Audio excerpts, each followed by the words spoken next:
Welcome to the channel and welcome to this 3,000 point narrative game between Fulminators and Night Lords. I am Say Hi Paul in association with deploymentzone.tv.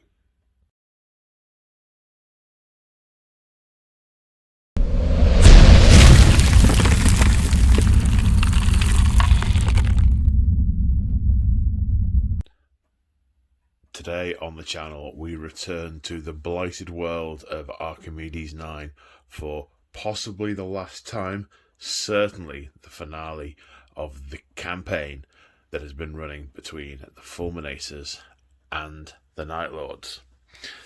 But before we get too far into all the juicy narrative, a couple of things to go through just before I start talking. If you're new to the channel, all my battle reports have a particular style. They're all narrative. They're all they've got very low production values. I ramble a lot. I go off on wild tangents. They very much have a feel of come and join me in my garage for a game of 40k. I play both armies against myself. Some gravel I'm digging out here. It's falling down the side of the map. Look at that. I play all the games against myself, partly because of COVID, but also partly because I find it really works for my narrative style. I think I'm forgetting something, but in addition to what I've probably forgotten, which I will possibly end up mentioning later if I've already forgotten it, is the fact that I have a small number of house rules to help the narrative flow of the game. These are these. There's a video on these in my back catalogue if you are interested in why, but to briefly summarise, I don't apply plus or minus one modifiers limit to dice rolls. Characters can charge with units, so if I've got a character and a unit that are in coherency with each other and they're both going to charge the same target or targets, then I make one roll and they either both pass or both fail. Then everything goes back to normal. I don't use command point rerolls, and I don't limit the number of times a stratagem can be used in a given phase. And I don't pay for reinforcement points. But the most important rule I have is I apply what I like to call narrative common sense.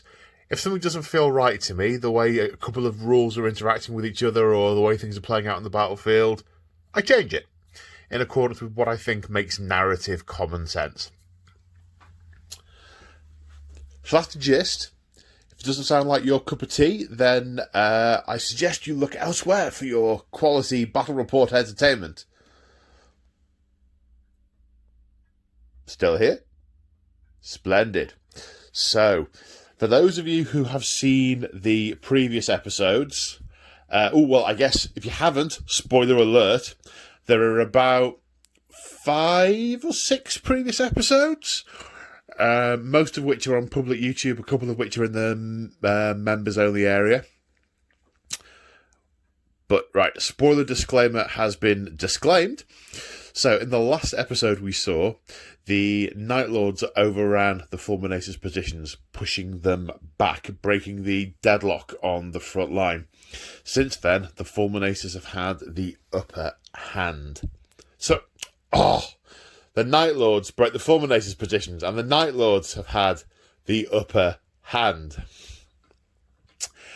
And the Fulminators have been chipped away at. The Night Lords have been doing their terror tactics, picking off individuals, small units, grinding their enemy down with fear and atrocity, and lightning raids. And the Fulminators have had their strength drastically reduced, and they have been ordered by Crusade Command to cede the planet and withdraw, preserve their fighting force to take on this foe another day. That is done. That has been sealed. That's the result of the last game has determined who is leaving the planet. However, what is yet to be determined is the style or the nature of that withdrawal. Is it going to be a well-ordered, Codex Astartes fighting withdrawal, getting all relevant materiel and personnel off the planet, then holding just out of range, ready for crusade reinforcements to then reassault? Or is it going to be a rout? That's what we're going to find out today. So we are here at the starport, and the Night Lords will be attacking, and the Fulminators will be moving in to defend as their rearguard. The rearguard of the Fulminators. So the armies today are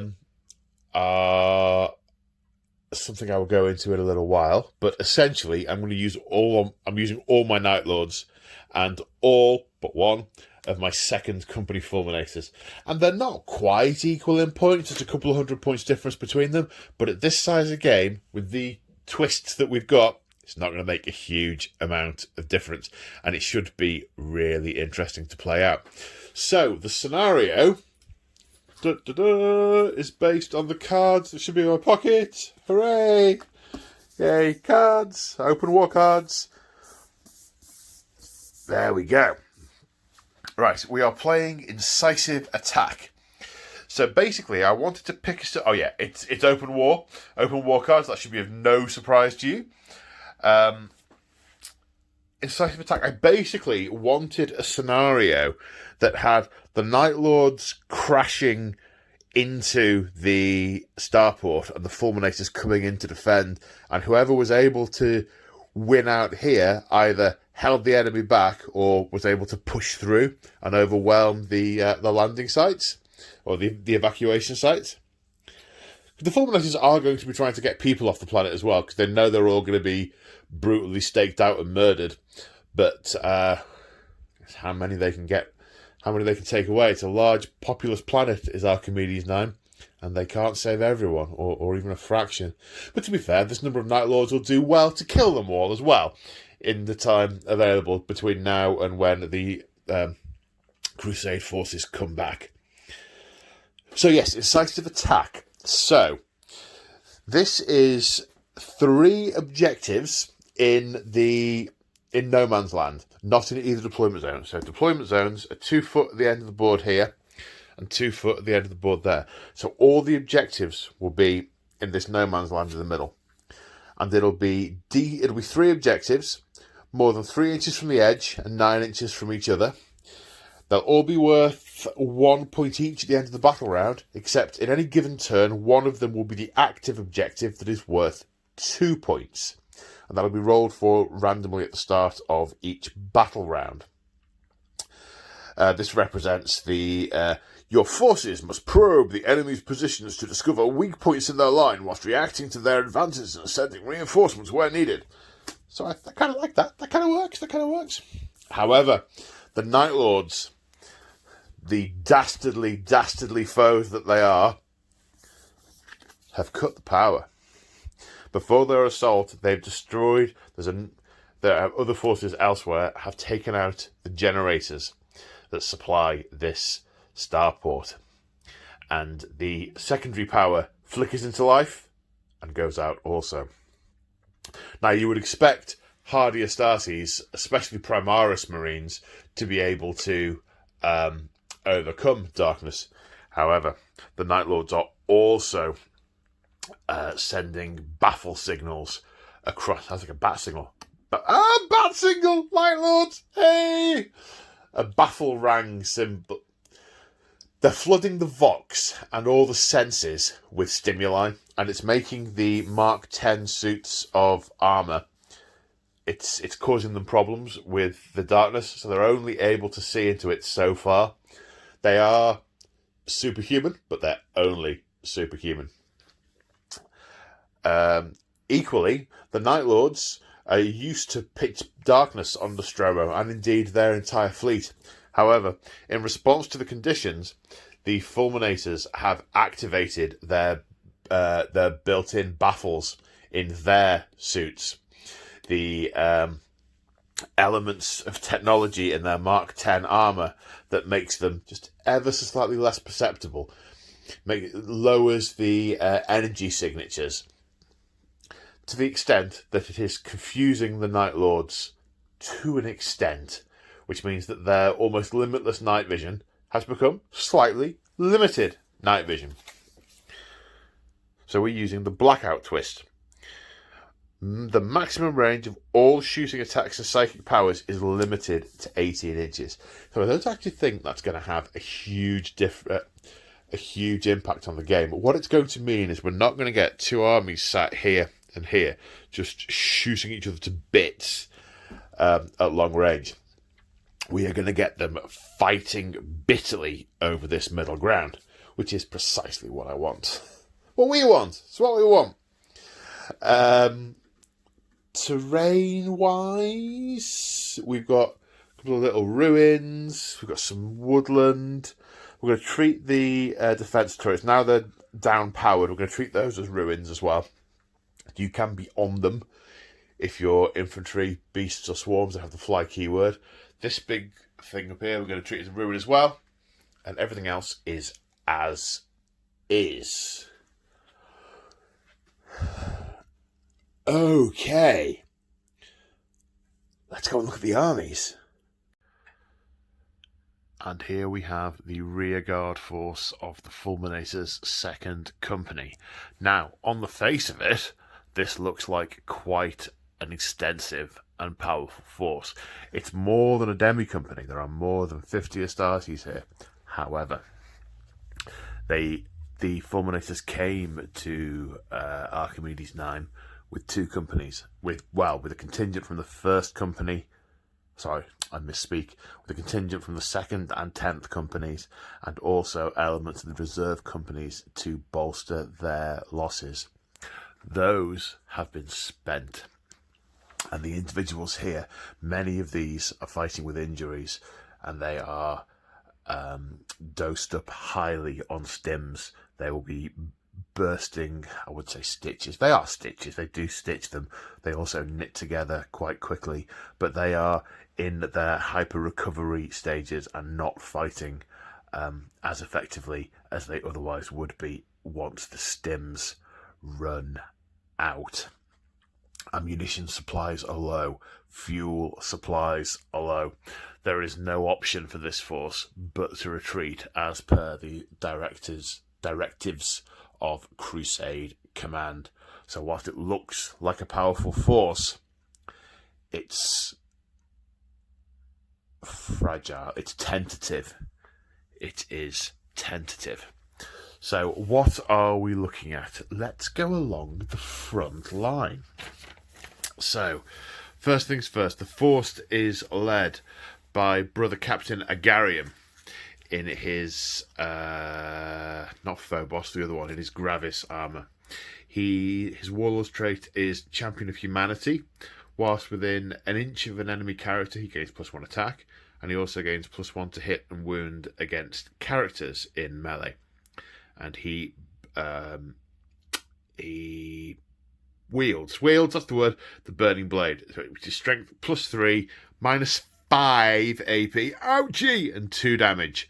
That's a chop, dead marine. Every blow. Who else do we have? Okay, to his left, we have Lieutenant Thessalian. Nothing special with him other than the power sword and bot pistol he has equipped.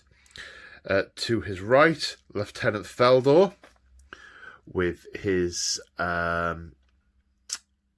rifle and pistol. Going further right still, we have Brother Apothecary Strabon, extracting the gene seed there from a bit of a corpse that he happens to be carting around with him at all times. Maybe it's a sort of new style of shoe with which the rest of the Astartes aren't familiar.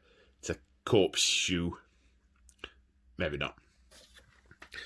Then from the Librarius, we have Brother Latimus. So Brother Latimus has a couple of psychic powers.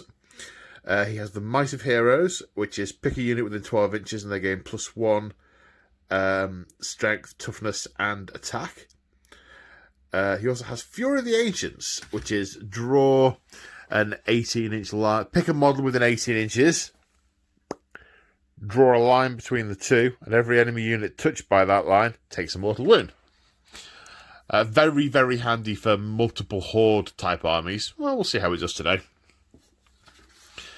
Then to his left, we have the company standard, Brother Cassus, who has the second company standard. So they are the characters. Well, Brother Agamenus in the Dreadnought. Oh, I've dropped my notes. As you were.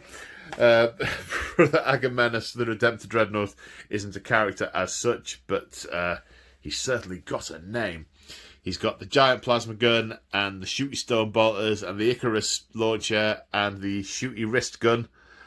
A little bit like Bond in Moonraker with the paw, paw. Well, no, maybe not. So Captain Agarian has arranged his forces as he has been best able, trying to get elements of fire support and close quarter support, as well as line formations arranged. He's structured. He wants the core of a demi company, so he's structured 3 10-man intercessor squads. The ones who've got auxiliary grenade launchers have got auxiliary grenade launchers. A 10-man Hellblaster squad, and a small number of Marines left over. He has constructed an aggressor squad, 5 Flamestorm aggressors, and 3 eliminators. The fast elements with the equipment and materiel he has available, he has 2 units of 3 Outriders, and 1 unit of 5 Inceptors with assault with bullets. They fire exploding bullets. And 2 armory repulsors who are equipped in the way they are equipped, which is with a zillion guns that takes like an hour and a half to fire because you have to look up what all the guns are and what they all do. Sigh. And the only Tech Marine I had in my army until they recently brought out Tech Marines. The only one I was able to paint red was the gunner on the repulsor. So I now have a Tech Marine model, but he's upstairs in a box. And that, no additional command points spent. And that is a little over 3,000 points of Fulminators. Don't it look good? I think it looks good. I'm looking forward to getting it up to a full company. I need about another 40 Marines, give or take. Oh yes, I will. The only question is, when? Right, let's go and look at the Night Lords of the 53rd Talon. Okay, so here we have 53rd Talon Night Lords. I can't really get it all in at once because there's so much of it. So, what are we looking at? Where to start? Let's start with this chap. So this chap is Talon Master Morgaris, Narivok Morgaris. And he is the Talon Master, kind of like Chapter Master type thing. His warlord trait is Killing Fury. He gets plus D3 attacks if he charges, is charged, or provokes a heroic intervention.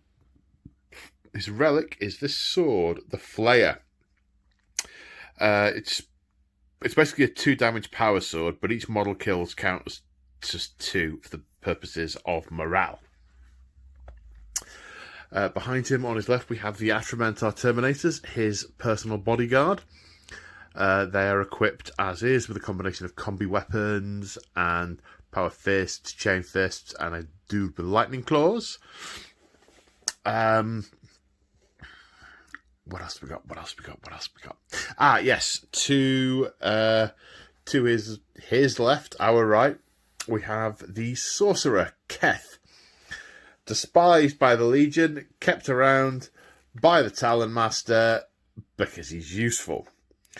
He has 2 psychic powers, Prescience and Gift of Chaos. We'll come to those as and when we need to. So we have 3 Legion Dreadnoughts. Let's go from left to right. No, right to left even. Okay, so we have the Mortis Pattern Dreadnought, which we're using the Hellbrute stats. I should probably mention at this point that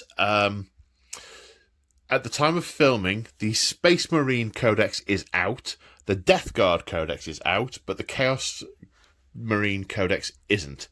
And because GW gave all first generation Marines an additional wound in that Space Marine Codex, I am giving all of these Marines an additional wound, which is a lot of extra wounds, but it doesn't need to be balanced. It's a narrative scenario, and this is what it is. Equally, and the reason for it jogging my memory, is we're using the Hellbrute stat line from the Death Guard Codex because it is the most up to date and does actually change a bunch of stuff on his profile. Speaking of which, so this is Crucian. So he is late of the Atramentar. He is one of the more stable dreadnoughts in the Night Lord's force. This Contemptor Dreadnought, Amethyst the Depraved, the former Claw leader of 7th Claw. Then over here on the left, we have the Leviathan Dreadnought, Sahal, former Praetorium. In terms of the units, or claws, here we have First Claw, and First Claw consists of a unit of 8 Chosen, an Exalted Champion, and a Master of Executions.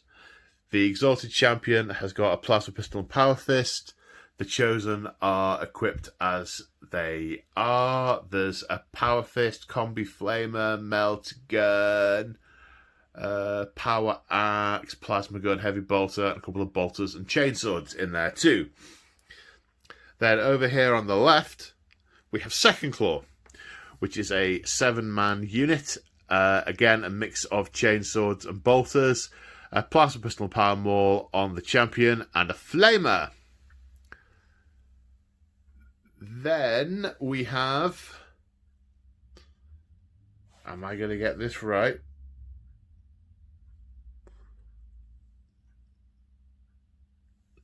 Then back here, we have Fourth Claw. I tried to put them in numerical order. I have failed abysmally. So this is Fourth Claw. It's a unit of Havocs, equipped as they are. So we've got 2 Reaper Chain Cannons, an Autocannon, and a Heavy Bolter, and a Flamer for some reason on the Champion. Then next to them on the right, we have Fifth Claw, which is a 10 Marine unit, again equipped as they appear to be. Power Fist, Melter Gun, Heavy Bolter. Then coming over here, we have 8th Claw, another 10-man unit of Legionaries. Power Maul, Plasma Pistol, Plasma Gun, Autocannon, and a mix of Bolt Pistols, Chainswords, and Bolters. Then down here, I really screwed up the positioning of these. We have 9th Claw, a unit of Havocs with... oh no, he's got a Plasma Gun, that guy, not a Flamer. This is the one with the Flamer, for some reason. 2 Last Cannons, 2 Missile Launchers. Then over here on the right, we have...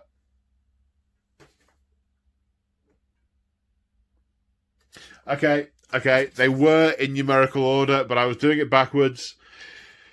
It goes 1, 2...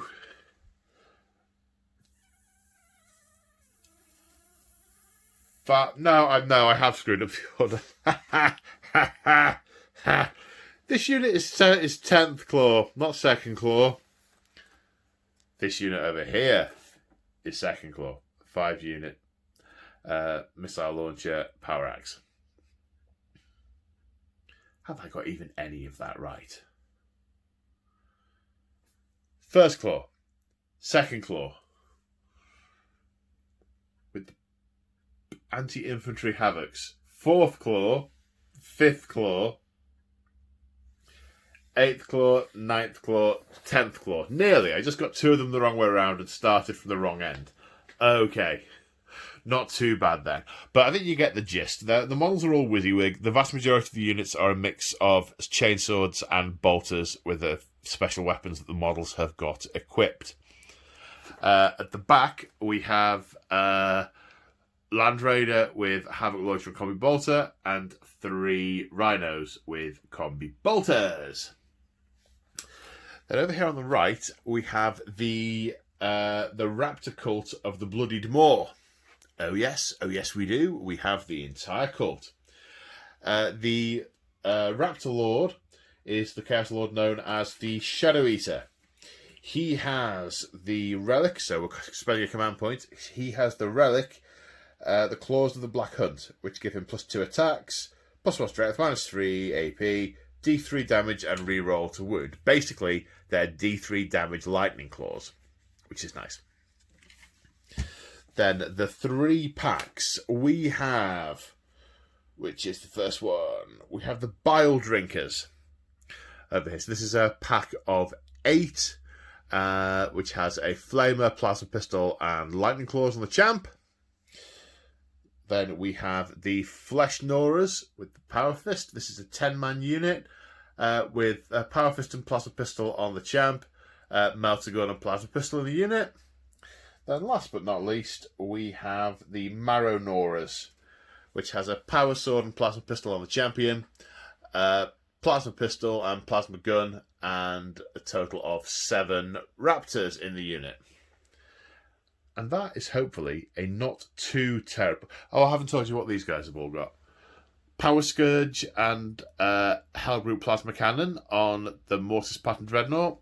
Contemptor Dreadnought has Twin Auto Cannon, which used to be a Butcher Cannon but isn't anymore, grumble grumble. Power Fist with Storm Bolter, Combi Bolter I should say. And the Leviathan has the Siege Fist with Melter Gun, 2 Heavy Flamers, and a Storm Cannon. And I think that is everything. Let me consult my notes. Yep. Okay, let's go on to deployment. And here we are after deployment. Oh yes, oh yes, oh yes. A couple of things that are worth talking about. One is the nature of the scenario and the nature of the deployment zone actually made it pretty tricky to deploy all the objectives, because all the objectives had to be in the deployment zone and they can't be within 9 inches of each other. Not in a deployment zone, and 2/3 of this table is deployment zone. So it is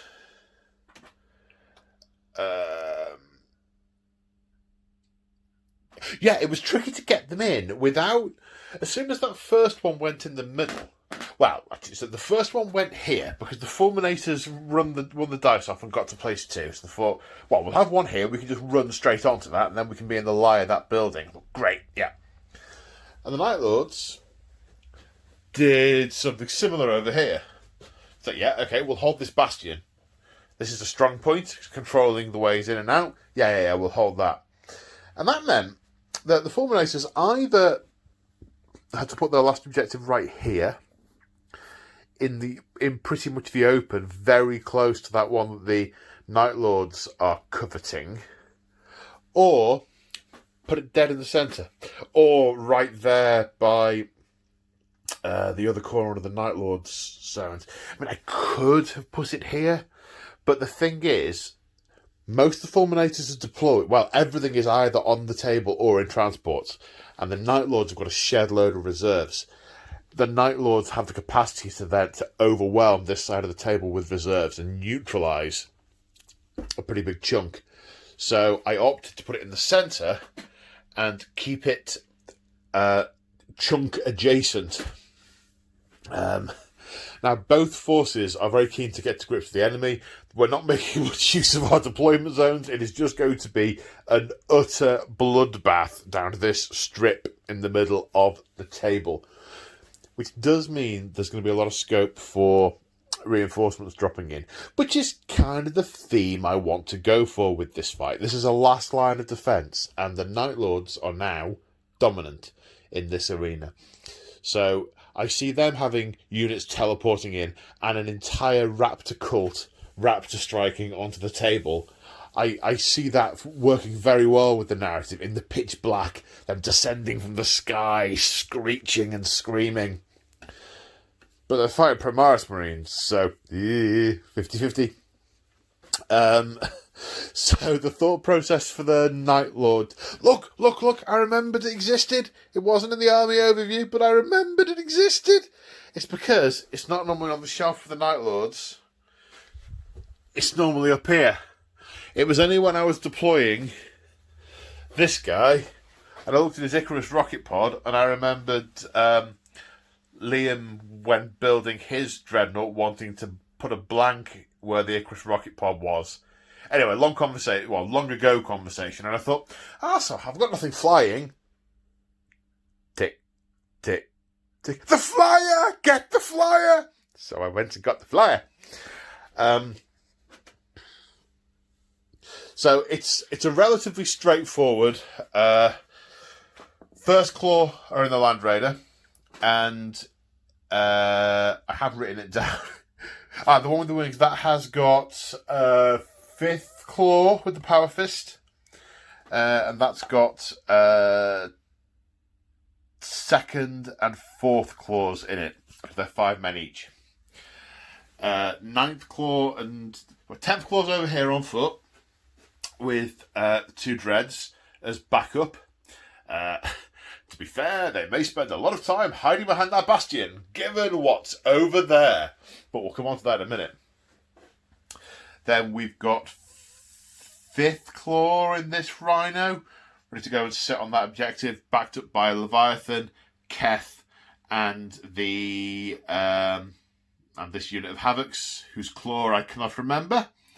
But we have a ton of stuff off the board. The entire Raptor cult and the Talon Master and the Atramentar are also off the board.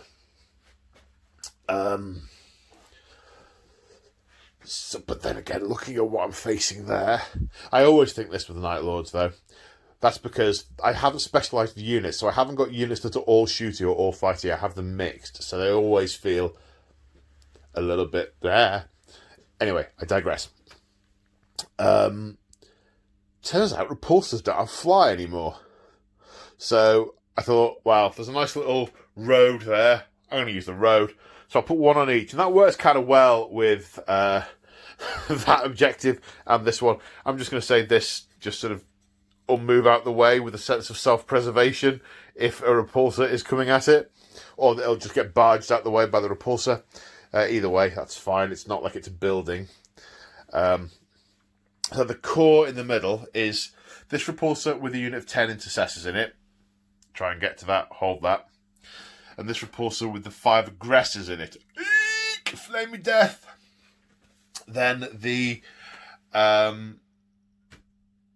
Hellblasters on the behind this barricade. They're going to be hard to shift. I always plunk for the underdog, I think. I always want the underdog to win. But it's difficult to not have a preference. I, of course, simultaneously want both armies to win. But at the moment, I'm viewing the deployment of the Imperial Army through the Night Lord's eyes, and I'm starting to get a little bit of despair already. Then 2 units of intercessors. I'll go around over here. Again, 1 to run onto each objective. Here's the general gist. And this side is bulked out with some Outriders that can zip round, and the Redemptor Dreadnought.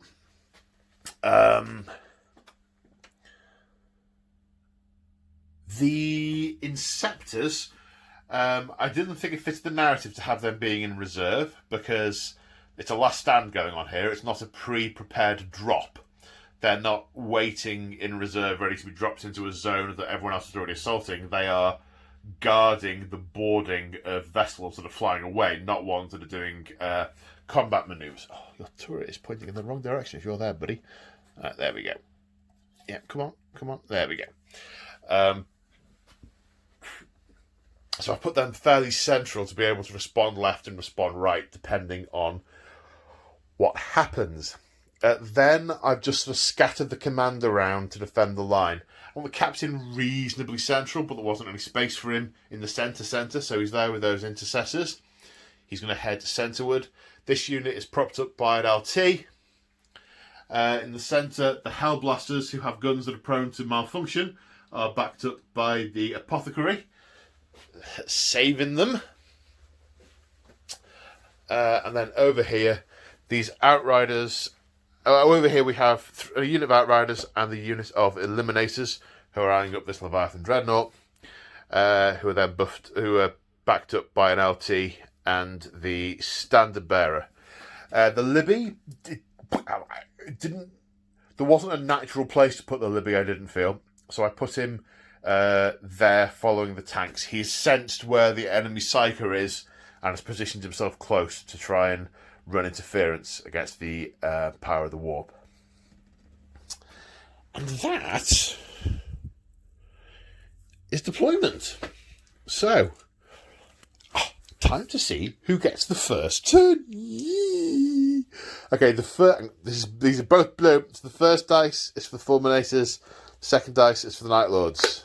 Fulminators 1, Night Lords 5. Sounds like I'm reading out the pools. Night Lords have the choice. Now, with the Blackout, do I actually want to wait for them to get closer? Do I want to go second so I can jump on objectives? Because here's the thing, right? If everything moves forward a bit, what's going to be in range to shoot? Okay, the Leviathan probably. It's 18 its range maximum. The Havocs won't be because they're 2 foot apart and they can only move 6 and they've got to go across a barrier. So they won't see anything. The Land Raider will move forward, will cover that objective, and will be able to shoot and get shot back by the Havoc, by the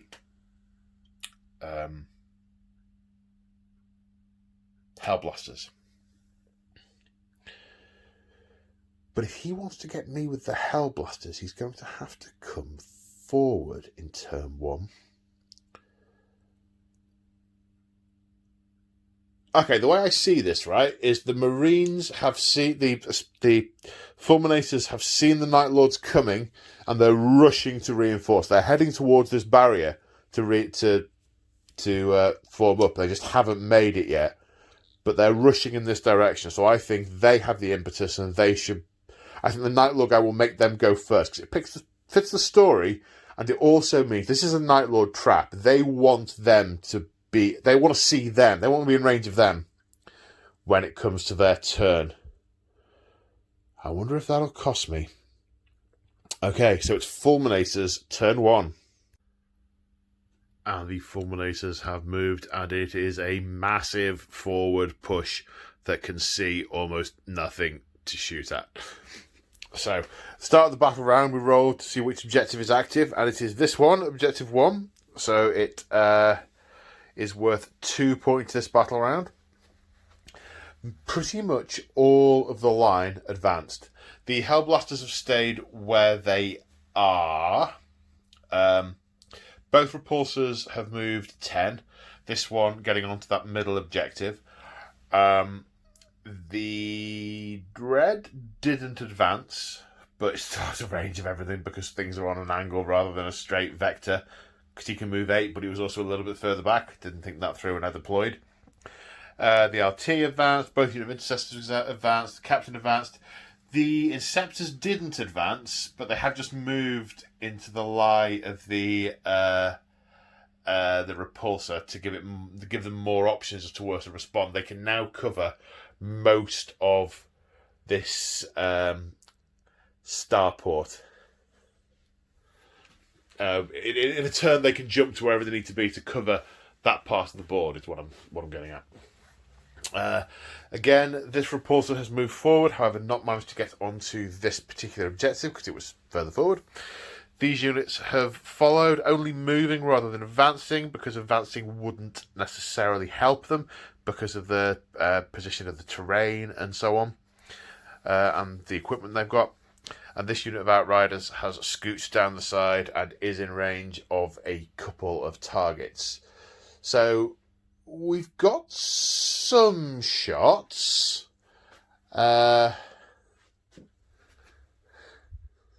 I need to work out what order and what stratagems, because it's got loads to play with.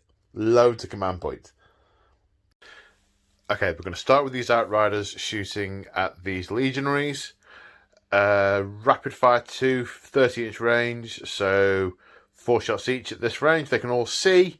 They're all in rapid fire range. That's the thing, most of the guns in this game are going to be in... They're either not going to be able to see, or they're going to be in rapid fire range. Alright, hitting on 3s.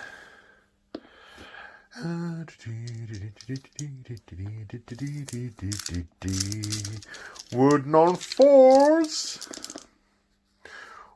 Ouchie. +1 for the cover, -1 for the bolt guns. Saving on 3s. 1 failed. 1 guy takes a wound. Right, now we come to the Land Raider. It's not a Land Raider. It's shooting at a Land Raider.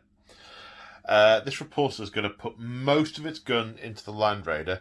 Anything that is super small arms, i.e. strength 4 or below, is going into that unit of Havocs because it is in range of it. So the first thing we've got is a Las Talon, which is 2 shots. 1 hit, 1 miss. Strength 9, wounding on a 3.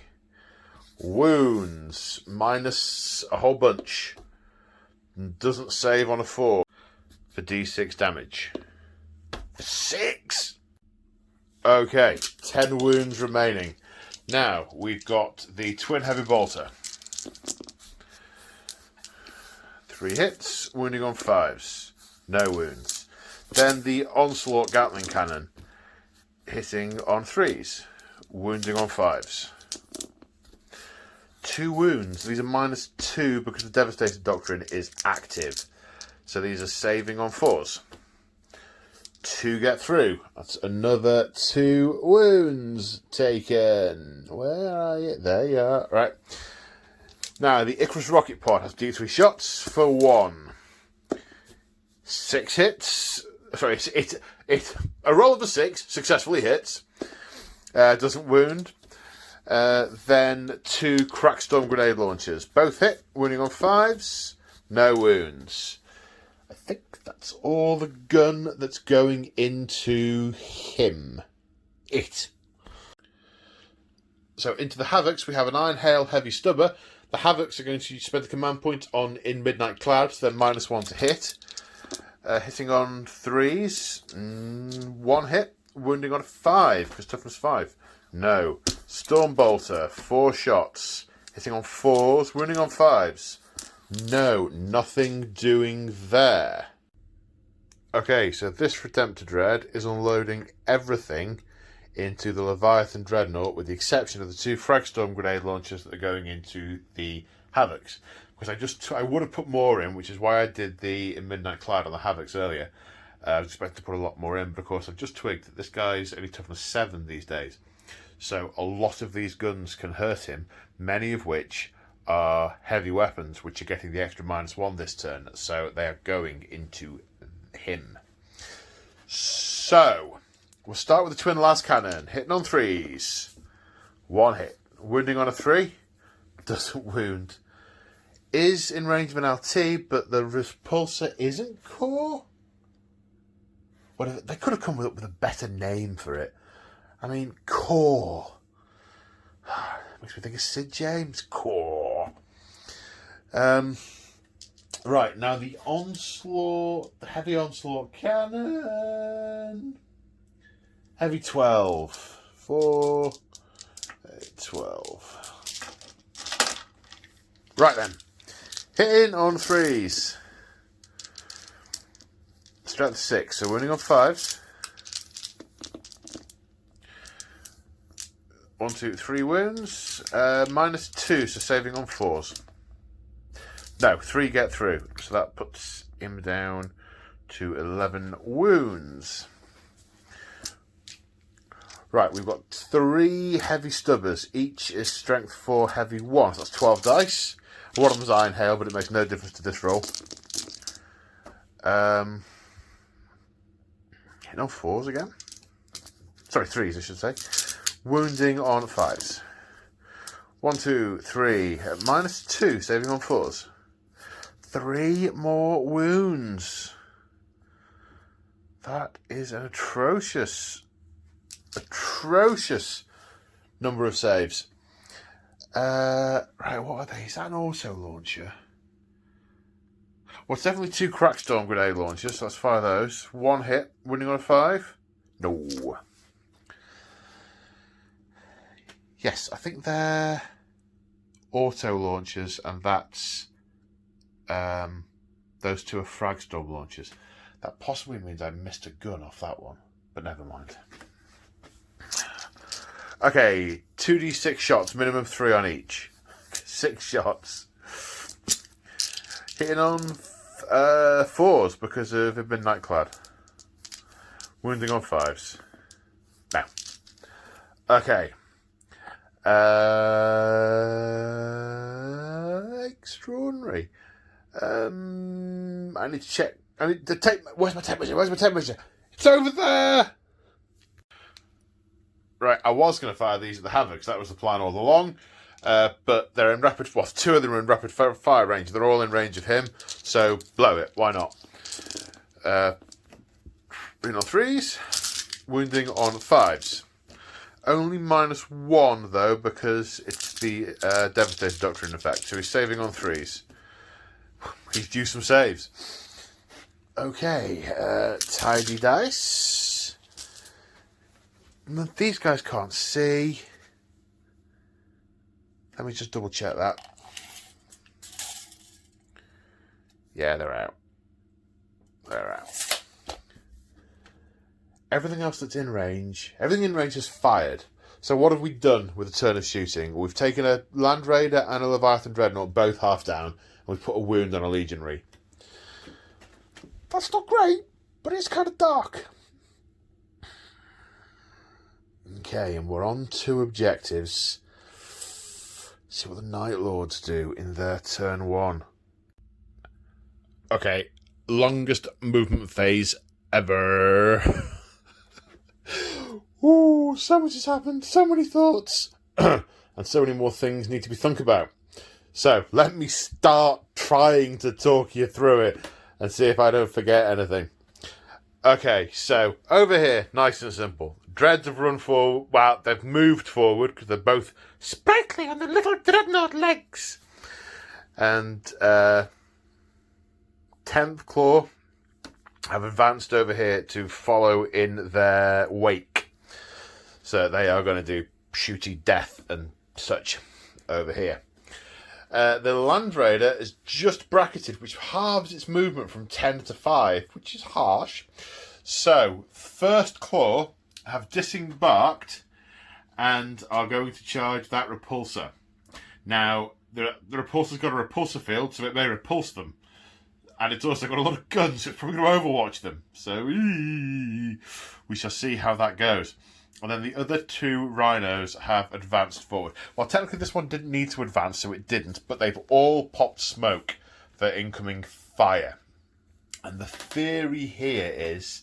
And I'm not particularly strong in the middle. Well, I've got 3 more units in these 2 rhinos, but I'm not going to hit hard this turn in the middle because the Land Raider isn't firing.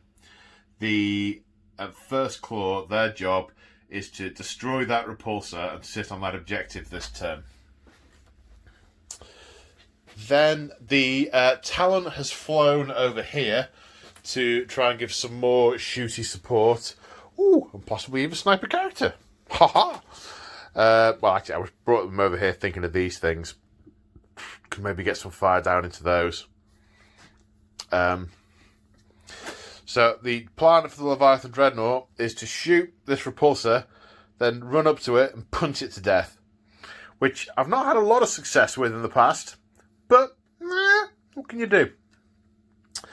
The Havocs have moved over here. They currently have line of sight on these bikes, But what I really want to shoot with them are these eradicators, because in the event that I do manage to do some serious damage to this repulsor, I don't want to get eradicated the following turn.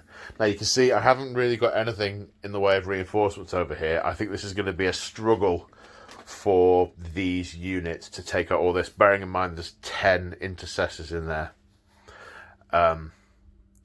Yeah, so this is going to be tough over here. But what we are going to do, turn around and face the right way for a start, Keth is going to use Chaos Familiar to swap out one of his powers for warp time to try and move the Havocs further up here so they can pick their targets. I might, if I'm super lucky, I might put them all into there first, try and soften it up. If I'm incredibly lucky, if I'm able to break it open, I can then charge the intercessors with the dreadnought. But that would be beyond lucky. This guy's going to pop smoke. Oh, I'm going to have to ruin the aesthetic of the smoke on there now and spread them around. Oops. Forgot about that. Oh, yes, I know technically he did the shooting phase, but... So that's what's happening over here. I then agonised about what to do with the reserves, because wherever I land, I'm going to get Auspex scanned and shot to oblivion. However, it's 2 points, and yes, he can do it as many times as he likes, but if he spends 10 points on Auspex scan this turn, that's 10 points he's not got for the rest of the game, and he's going to need transhuman. He's going to need the tools that he's got. So I don't know if he'll do more than a couple. I'm not sure. Plus, the Astartes, the Codex Astartes dictates that they are facing long-range firepower at this point, so they are all set to return fire at long range. And in the dead of night, they don't realise what's coming up behind them, so their guns basically were not in the tactical doctrine in turn one. So when they Auspex scan me, it's not going to be quite so bad. So I did think I could try and neutralise a number of targets. I thought I could try and take out the Eradicators and the characters at the back there. I could try and take out these mobile and powerful units up here. I thought I could try and overwhelm them off this objective at this end. In the end, I just decided to concentrate on one flank. Not a huge amount of thought in it, other than I thought I want to drop the entire Raptor cult together. Don't they look pretty? And just pick on something. So I've got a number of things I can pick on. That Apothecary's in trouble. The Atramentar and the Talon Master have dropped into this gap here. I think it looks lovely. They're sort of creeping out from the shadows. They've teleported into the shadows, which I think is beautiful. And they're going to start to shoot some stuff over here. So yes, we're about to take incoming fire. And I don't know how heavily we're going to be able to hit them this turn. But it's going to be interesting. So now I need to decide who's Auspex scanning. There's actually not so many choices.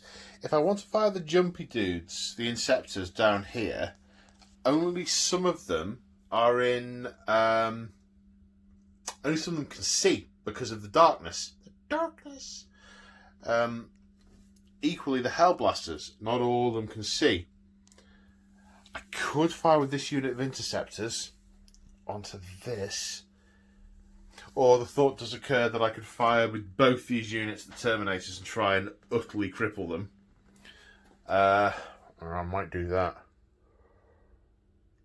What am I likely to do to this unit over here? So what would I have? I'd have 20 shots, which I'd hit with 14 of, 7 wounds, 3... I killed 2 or 3 of them. That wouldn't be enough. Okay, I'm going to Auspex fire... And a Auspex scan with the Inceptors and with the Hellblasters and target the Terminators. Now, the Council Lord is there with them. He's teleported down with them. So if the wounds go through all the Terminators, very unlikely, I'm going to say that it goes through into him as well. I think that is right and proper. Alright, so let's do that. Okay, so 5 Inceptors with 6 shots each. Look at how shadowy they are in there. I can't not use in Midnight Clad. That deep strike was just perfect. So in Midnight Clad, they're hitting on 4s now, -1 to hit. However, they are stood next to the company captain, so they will re-roll those 1. Hang on. Bit of lift music and close up of the table. Right, hitting on 4s, re-rolling 1s. Look at all these 3s that have been denied to me.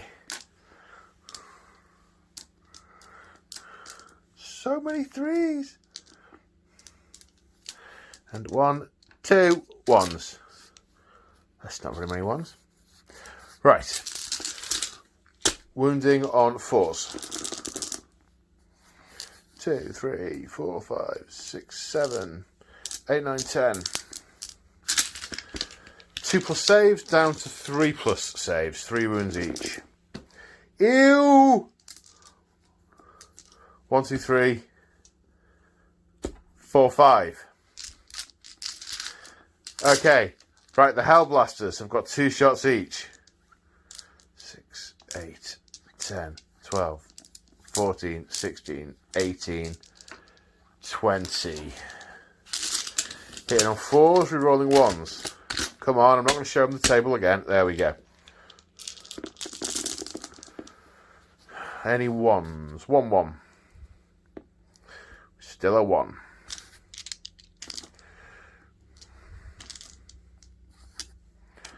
Okay, wounding on 3s.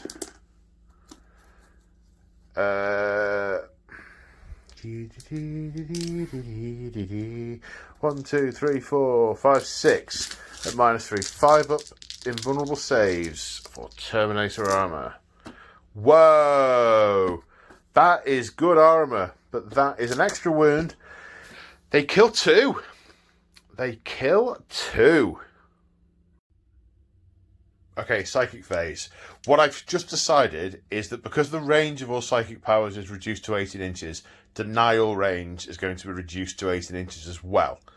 I decided that before measuring the distance, and as it happens, they're within 18 inches of each other, so it's going to make no difference. But just out of principle, that's 18 inches. Right, so it's command point on Chaos Familiar, swapping Gift of Chaos for Warp Time. So, Warp Time on a 6. Not cast on a 4. You're a useless Keth. Right, Prescience on a 7. No, not cast on a 6. You are... pathetic. Okay, so we're going to start the shooting phase with units that have limited targets. They can only shoot at one thing. These Outriders. 2 last cannons. 2 hits, wounding on 3s. 2 wounds. -3, saves of a 6. No saves. D6 on the first one, kills 1. 6 on the second one, kills 1. If these shoot at tanks, they kill nothing. Nothing. 2 missile launchers. 2 hits, wounding on 3s. 1 wound. -2, saving on a 5. Doesn't save. D6 damage. 5. They're all dead. They're all dead. Yep, dead. The only thing they have ever killed. Right, now the Leviathan. Mouth a gun in its fist into the repulsor. Everything else, the 2 heavy flamers and the storm cannon into the... Them, the Eradicators. I've just checked. I thought, they've got a stratagem that I can reduce the damage with. No, it's +1 to the save if it's damage 1. I thought it was a reduced damage 2 down to 1, but it wasn't. Sad panda. Alright, let's do the melter gun first. Hitting on a 3. Yes. Wounded on a 4. Yes. -4. Save for 6. Need to check. -4. Well, hang on. A 3-up save would be totally negated. This is too big a book to do with one hand. But I've committed myself now. No, not a gladiator, not a land raider, not a hammerfall bunker. Stop being silly. Rhino. Repulsor. Save 3 up. It gets through. Right, and it is within half range, so it's d6 plus 2 now. For 4. 4 damage on the repulsor. 12 wounds remaining on the repulsor. Right, the storm cannon into these people. I just realised I shouldn't have done that, because they're behind the cover. I'd have been much better firing them at the repulsor. Never mind. Okay, 7 hits. Wounding on 3s, because strength 7. 5. +1, -1, so they're saving on 3s. 1 gets through. Does 2 wounds. I think they've got 4 each. So one guy's got 2 wounds left. Is it 4 or is it 3 for a Gravis suit? I'll check in a minute. 2 d6 auto hits with the heavy flamers for 8. How fortuitous. 8 dice. Winning on 4s. -1, +1. They're fine. Okay, now the Hell Talon is going to fire at the Eradicators as well. Now from this angle, the barrier isn't between him and them, so they won't get the +1 for that. So this is 2 twin autocannons, so 8 shots. Hitting on 3s now. Strength 6, wounding on 3s. Nice. -1, saving on 4 ups, 2 damage each. Well, they saves 4 of them, but one of them gets through, and that kills the one that was on 1 wound remaining. That'll do. Okay, now in the middle of the table, First Claw are going to put everything into the intercessors because they've got quite a lot of anti-infantry gun. And they've got a lot of plasma, but that's unlikely to do much damage to the repulsor. So it's all going into the infantry, apart from the melter gun, which is going to go into the repulsor. So the melter gun misses. Okay. We've got a lot of different weapons here, so I'm going to do them off camera and come back to you with the saves.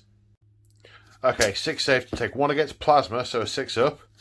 No, and then 5 against mass reactives, so 3 ups. 2 go through. 1 marine dies. Right, now this little knot of marines shooting at these bikes. The flamer, even though they advanced, wounding on 5 because toughness is 5. No, okay. The twin, so we'll come to the contemptor first. The twin let me just check its ballistic skill. Yeah, hitting on a 3 up. Okay, so, yeah, 2 autocannons. 3 hits, wounding on 3s. 3 wounds, -1, saving on 4s. 2 get through, that's 4 damage, kills 1. Then the combi bolter. 3 hits, wounding on 5s. 2 wounds, saving on 3s. 1 gets through. Now the what's it called? Mortis pattern. D3 shots with his cannon. Hitting on 3s. 1's bad, okay? Oh no, 1 bad. He's overheated and done himself some damage. He's done himself a wound. Come on. Overheated gun. These are 3 damage each. -3, saving on 6s. Now, 1 gets through. Just with the 3 with the 1 is another dead one. And the 1 is left on. 1's left on 1. 1's left on 1. Can't talk. 1's left on 1. Stop the camera, Paul. Right, we're now to the Bloodied Maw Raptor Cult.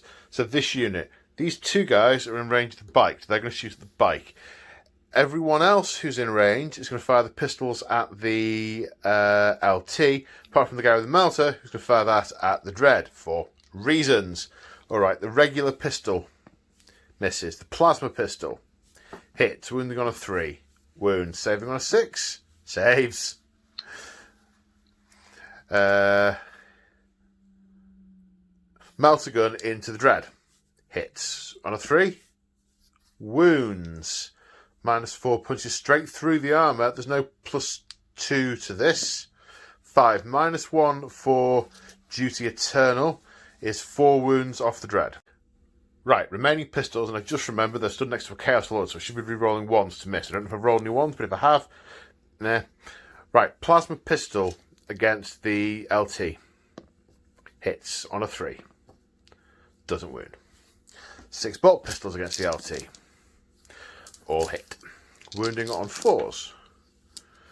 3 wounds. Saving on 3s. 2 failed saves. I guess they have 5 wounds. I will check in a minute. So there should be 3 left. Okay, this next unit are all insane. All the plasma is going to overcharge into the dreadnought, and the bolt pistols are going to go into the LT. So I'll do the bolt pistol into the LT first. 3 hits. Wounding on 4s. 1 wound. Saving on a 3. Failed. 2 wounds remaining. What is armour made out of? Right, okay, do all these separately. The Sarge equivalent hits. The plasma gunner misses, but doesn't die. And the plasma pistol hits. Okay, wounding on 3s, because strength 8. Minus 4 straight through the armour, 2 damage.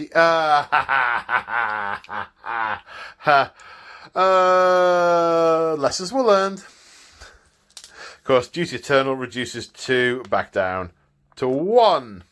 Good job, no one died. Right, what we got here then?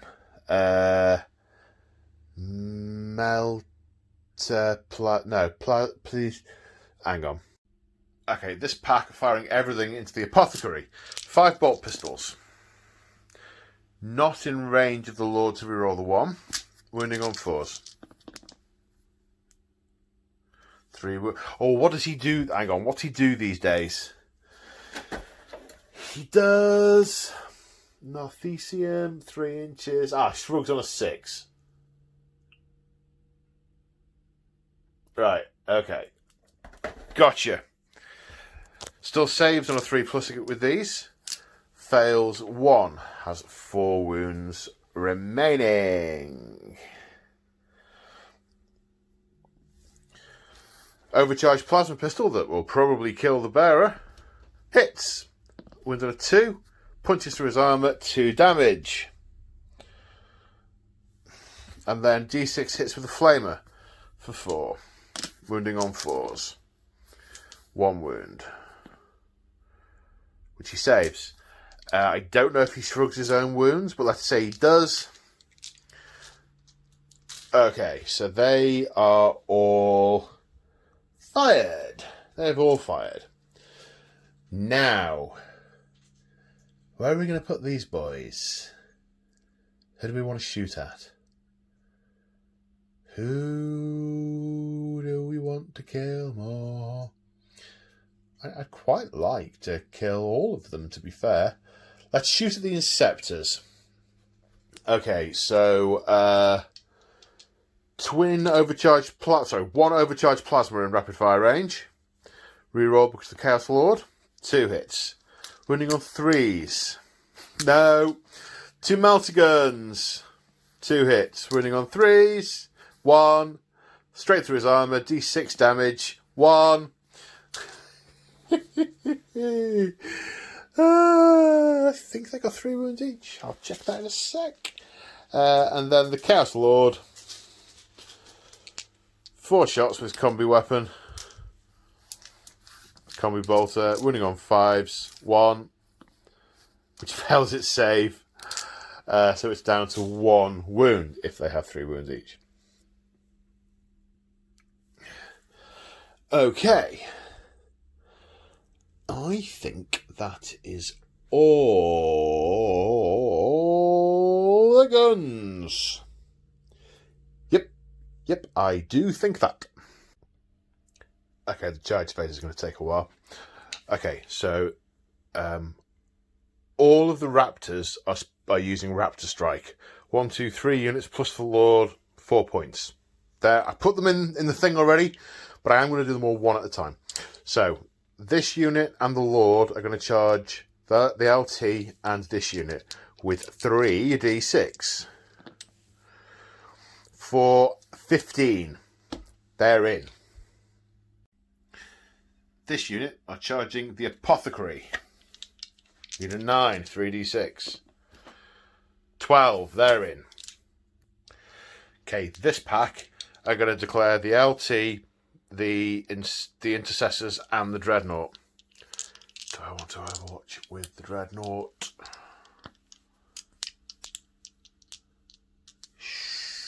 Yes, I do. 14. They're in. Right. Dreadnought stats. So a bunch of hits / wounds. One with the plasma cannon. Kills on a 2. No. But he stood next to an RT, and is he caught? He's caught. Reroll. 5. That kills one.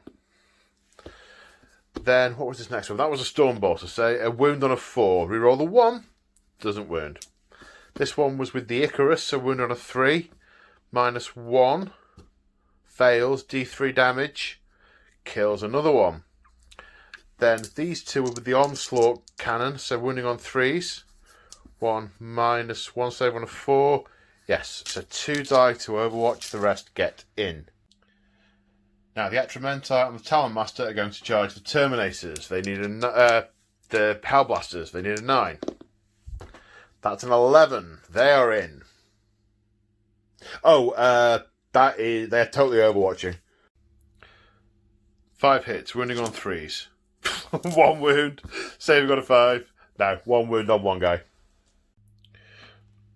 Right, the units that comprise First Claw, which is the Champion, the Executioner, and the Chosen, are declaring the Repulsor only.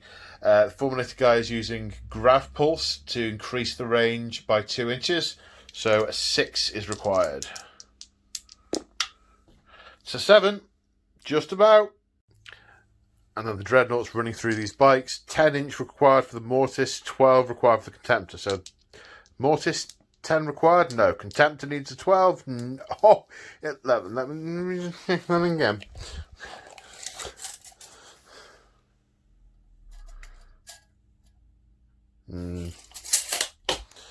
Let me check that with 1 hand, with 2 hands.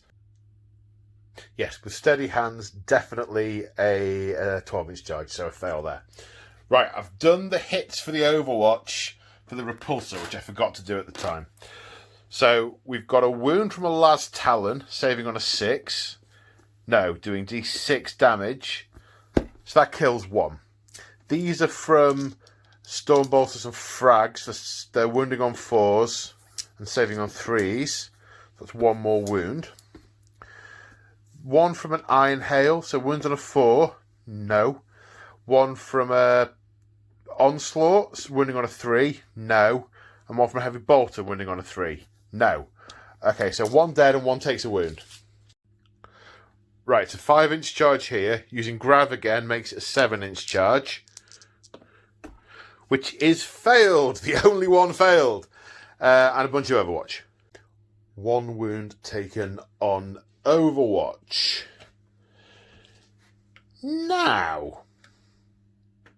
Oh my word.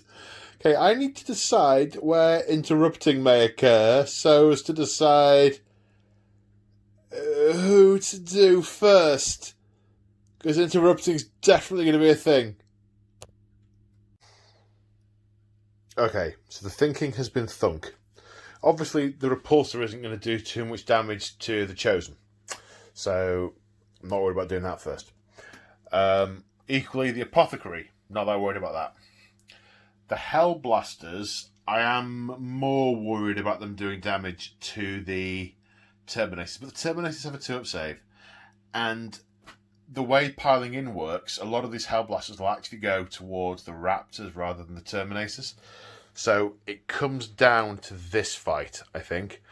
And what I think I'm going to do is I'm going to start with the largest unit, 3 of which can go against the Lieutenant and try and take his last 2 wounds.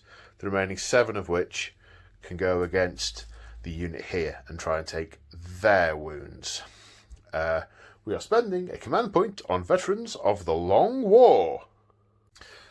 So against the Lieutenant, we've got 2 guys with chain swords and 1 guy without. So the 2 guys with chain swords first. Hitting on 3s, rolling 1s because of the Lord. No. Wounding on 3s because of Veterans. 2 wounds. -1. So saves of 4+. 1 pass, 1 fail. He has 1 wound remaining. Now the remaining guy, 2 hits. I need to go back and see if there was any death to the false emperor. 1 wound, saving on a 3, which is saved. Yep, there was 1 death to the false emperor, which missed. So the lieutenant lives. Okay, chain swords. No, wrong way around, Paul. Power fist first. Power fist, 3 attacks each. Hitting on 4s, rerolling 1s.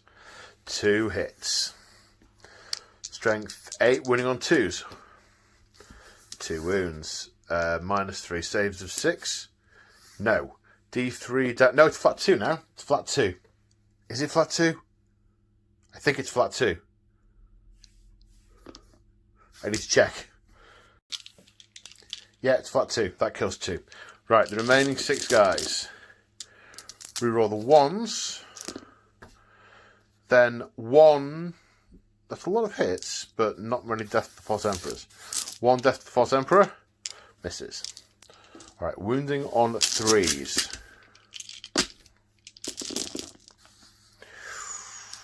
Ooh, Jiminy Jillikers, radioactive man. Saving on 4s. Killed 2. Just 2 more.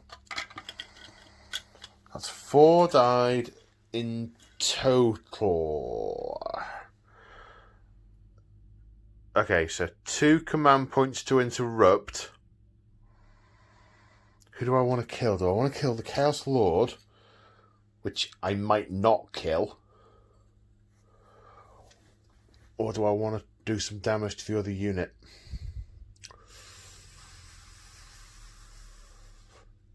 Oh, that Chaos Lord is going to be a pain. The unit's going to get hit by the Dread, not going to hit the Chaos Lord. So I'm going to interrupt with the LT, who has 5 attacks when he's charged on Chi-Chi. He can hit the LT on 2s. No rerolling to hits. Strength 5 to 4, wounding on 3s. 3 wounds. 4+ invulnerable save. Saves 2 of them. Takes 2 damage. Has 4 wounds remaining. 4 or possibly 5. 4 or possibly 3. Okay.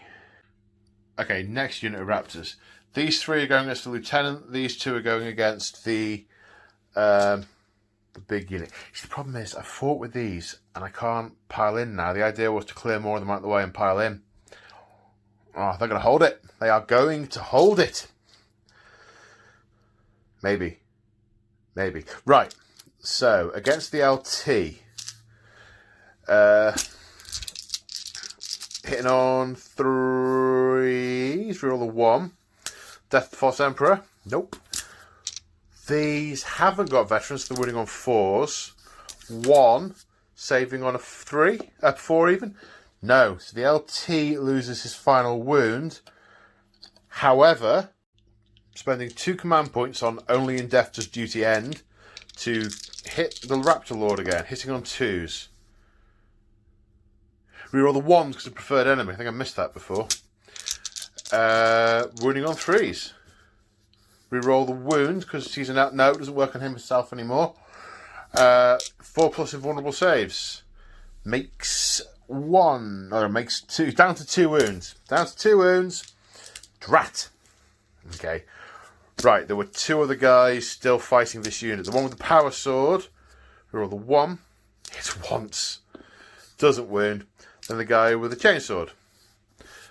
Death 2, 2 hits, 1 wound, saves. How disappointing. You're dead, mate. Here, hold on, you're dead. Name that film. Right, the Chaos Lord naturally has 4 attacks, plus 1 for charging, plus 2 for the Claws of the Black Hunt. Let's see what he can do. Reroll the 1s.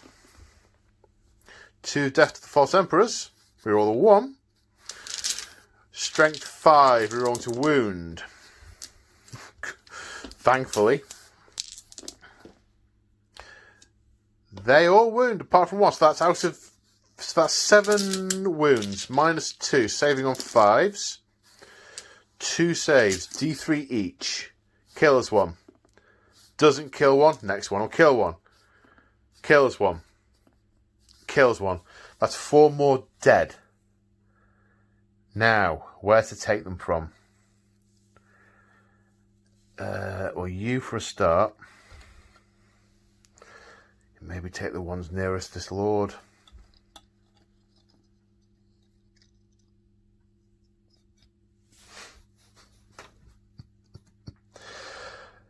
One guy. He's gonna obsec it with one guy.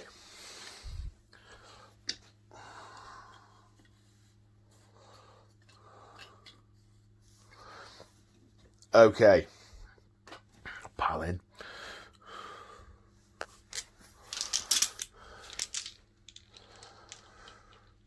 Whew, need a breath.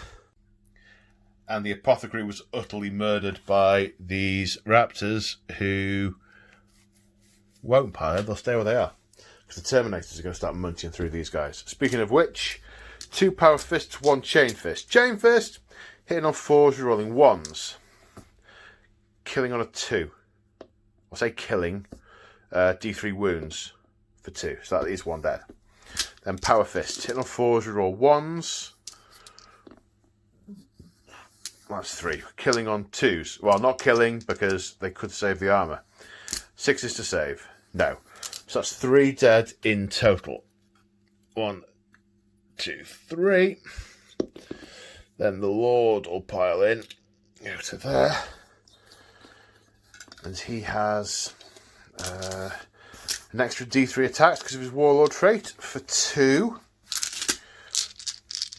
Then with the Flayer, he's hitting on 2s, rolling 1s. And Death to the False Emperor. Wounding on 3s. Yeah, that's a lot. Saving on 6s, 2 damage each.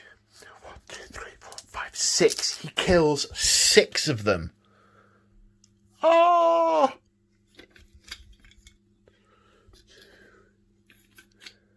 4, 6. OMG! And that counts as 12 dead. He killed 6. That's -12 to leadership because they count double, plus the 3 that the Terminator got. That's -15 to their leadership in the morale phase. Plus, he's in range of 3 Night Lord units. So that's -18. One of which is a Raptor. -19. He'll roll a 1, won't he?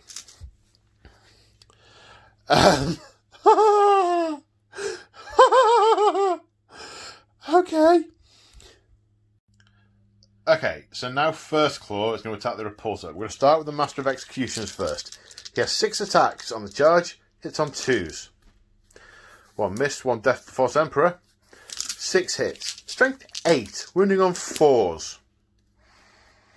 Reroll the 1 because he stood next to a champion thing. OMG. Right, first off, the 6s to hit do mortal wounds in addition. So that's 2 wounds. These are all -3. So saving on 6s. One of them saves. Each one is D3 wounds. 4, 3, 6, 7, 8, 9, 10, 11, plus the original 2, 13 wounds. He's not injured. Wasn't injured. So in one blow, it's down to 3 wounds from full health. Because of that guy. Oh man, he is gross. Right then, the Exalted Champion with the Power Fist. The other guys just need to tickle 3 wounds off this thing now. No rerolling the 1. The 2 is a hit, but Death to the False Emperor. No, the 2 isn't a hit because it's a Power Fist. So that's 4 hits. Wounding on 4s. Roll the 1 because he's the dude. That's what his thing is. Okay, -3. Saving on 5s, or is it 6s? 3 6s. 2 damage each. That's it, gone. Does it explode? It does explode. Okay, how many guys in it die? 1 of them. Right. How do repulsors explode these days? Okay, a lot of units are taking D6 mortal wounds. So, the Hellblaster, he dead. The Captain, 5 mortal wounds. I think that leaves him on... I'm going to put down how many he's taken, then I'll check afterwards. Right, the intercessors, 4, kills 2, and kill the 2 nearest. That sound feels right to me. The Master of Executions, 2 wounds. He came out of that lightly.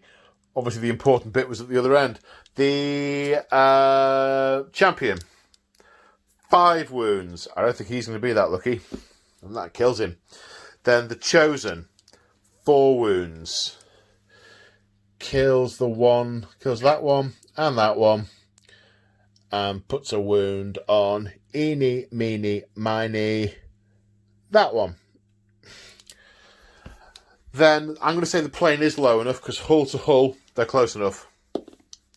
6.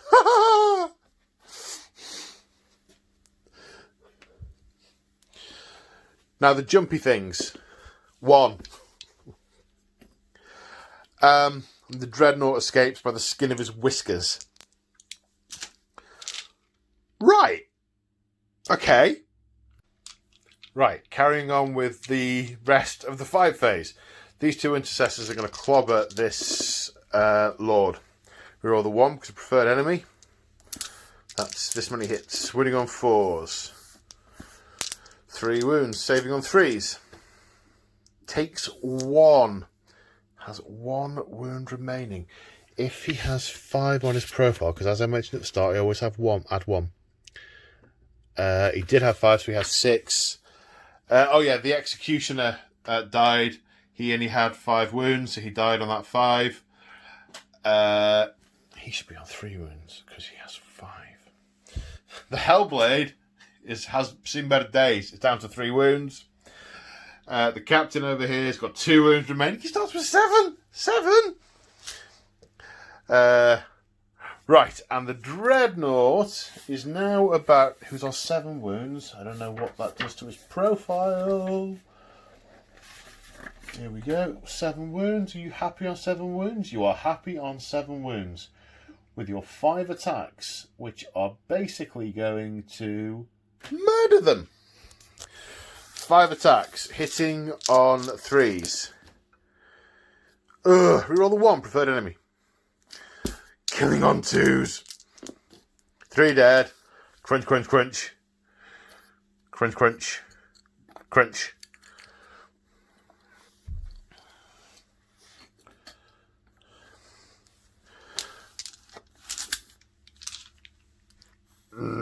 I am displeased. Very displeased. Right. Morale. Okay. You lost 5 this term. 5, 10. You lose 1. And roll for the last guy who runs away, who jetpacked off. Snarling Lord.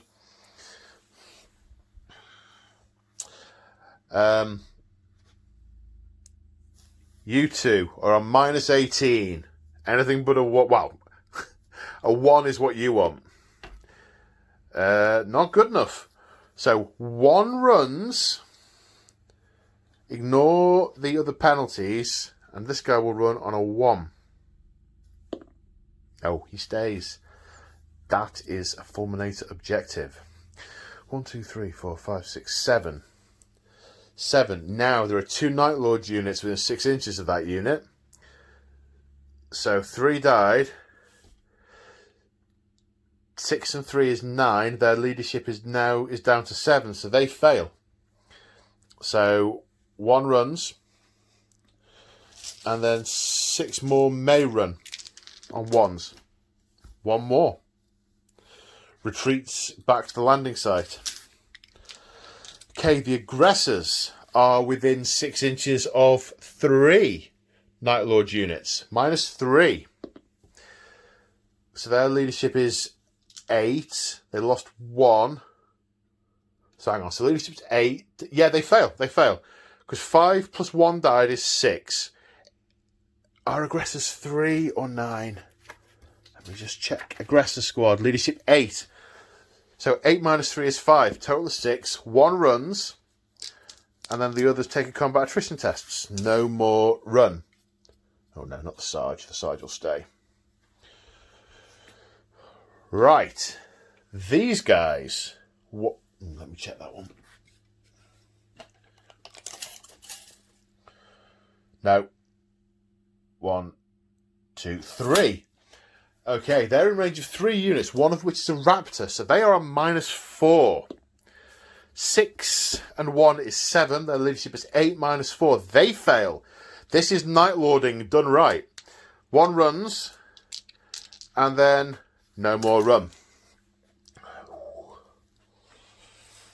Goodness me.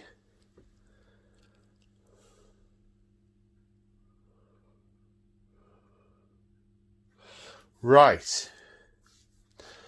Already done them. Terminators lost 2. They are not running. 1, 2, 3, 4, 5, 6. The Chosen lost 2.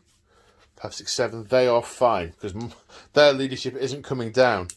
Over here, however, his leadership is -2 because 1 Night Lord unit, but they are Raptors. He lost 2.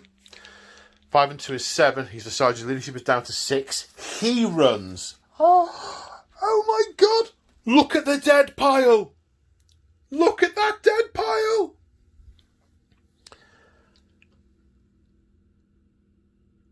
Wow. That is absolute carnage. Absolute carnage. So at the end of battle round 1, this is still turn 1, guys. At the end of battle round 1, the Fulminators are clinging to this objective. 2 points. The Night Lords control the centre objective and that objective. It's 2 points each at the end of battle round 1.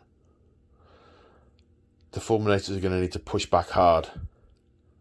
Really hard. So, as we're getting ready for the start of Battle Round 2, I've obviously been looking at this with a pair of Fulminator eyes and working which way to go. I mean, we're kind of encircled here in the middle. We've got a decent knot of Astartes, but there are heretics on all sides.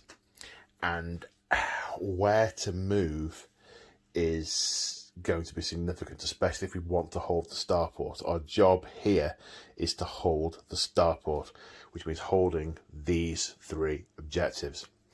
This one over here is going to be a push this turn because I'd have to shoot open the Rhino and sort of charge into the troops and overwhelm them on the objective.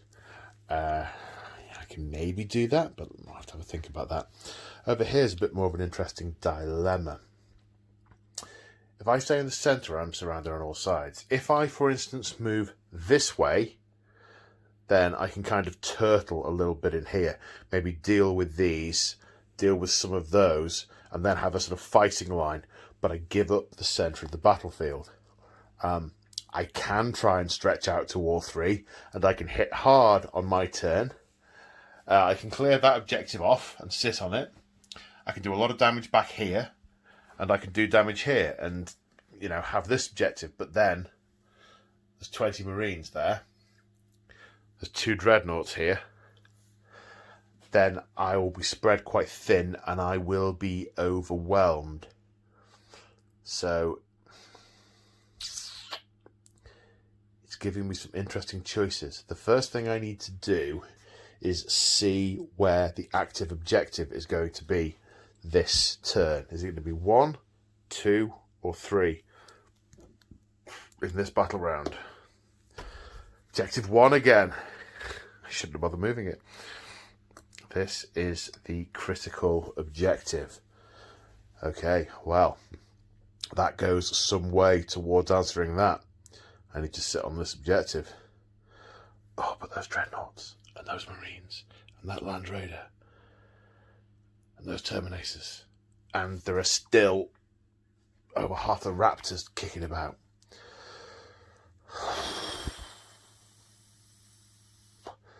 How fast can a repulsor go? It can't totally leg it, can it? I mean, I could, in theory, advance it. I could abandon that objective, advance it down the road here. It'd take a turn or two to get to me. And the other units up there would be lost. And what would I have? An extra 10 intercessors. But I'd have the firepower close down. Because the thing is, I can't put... If I want to shoot at something, I've got to get close to it because of the blackout. That's where the Night Lord has an advantage, in that the vast majority of his guns, he wants to be that close anyway, whereas I don't.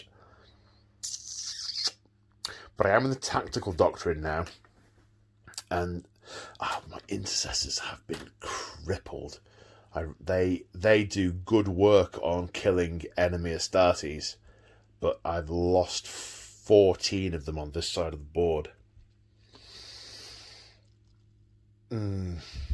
Right, thinking trousers on, Batman. Okay, I ummed and ahed over that a lot. I mean a lot. But I haven't moved you as far as I meant to. There you go, that's better. I started moving things this way and I thought, yeah, I've got to get onto this objective. And then I looked at it and, yeah, sort of his scepters over here, intercessors coming down, the captain coming in to finish this guy off, the dreadnought blocking off down here, the aggressor sort of plugging the gap. I looked at it and thought, yep, I'll take that objective this turn. And then next turn, I will get utterly annihilated by these units and the units out of there coming into my back.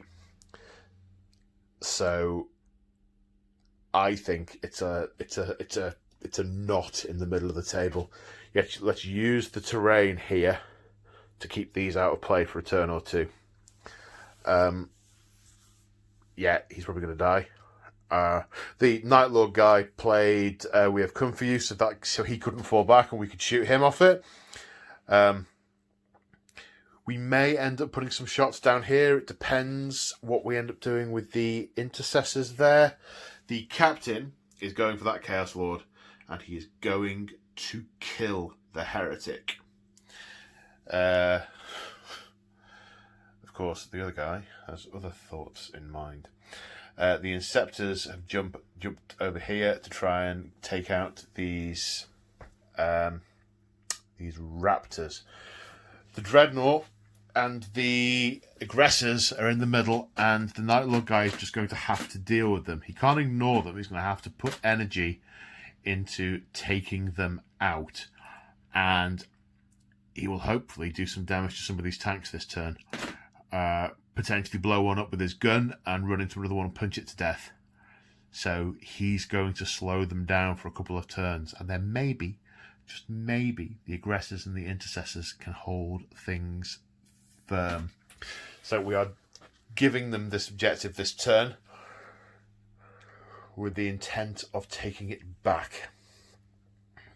But it is quite clear that they are going to begin to swarm on this side of the battlefield. Now, over here, slightly different story. Only slightly. So, I don't think there's a practical way that we can get them off this objective this turn. It would take too much shooting into the Rhino and then other fire into the occupants of the Rhino, and it would leave the Dreadnought, and the Dreadnought has to die. The Dreadnought and the Havocs are the two biggest threats over here. They must die. So, with that in mind, we're going to go into the psychic phase. So we're planning a turn ahead here. We're going to try and kill the Dreadnought and cripple the Havocs. Then we'll deal with these next turn and take the objective in the following turn. We are playing a slightly longer game here. Alright, psychic test. First thing, smite. Let's do some damage to that Dreadnought. Okay, it's a super smite. Is D6 damage to the Dreadnought, but okay, let's do it. For 1. Okay, 1 damage to the Dreadnought. And 1 damage to me. I'll take that. I'll take that. Then we are going to go with Fury of the Ancients, drawing a line between 18-inch line, which will get both of them to do a mortal wound if I can cast it. Cast on an 8. Can it be denied on more than an 8? It cannot. So that's a mortal wound to the Dread and a wound on one of these guys.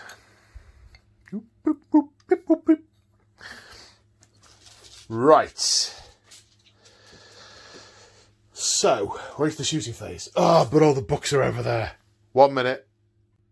Okay, we're going to start with the Eradicators, which I have possibly been calling Eliminators all game. If I have, whoops. Firing all at the Leviathan Dreadnought, so therefore they get...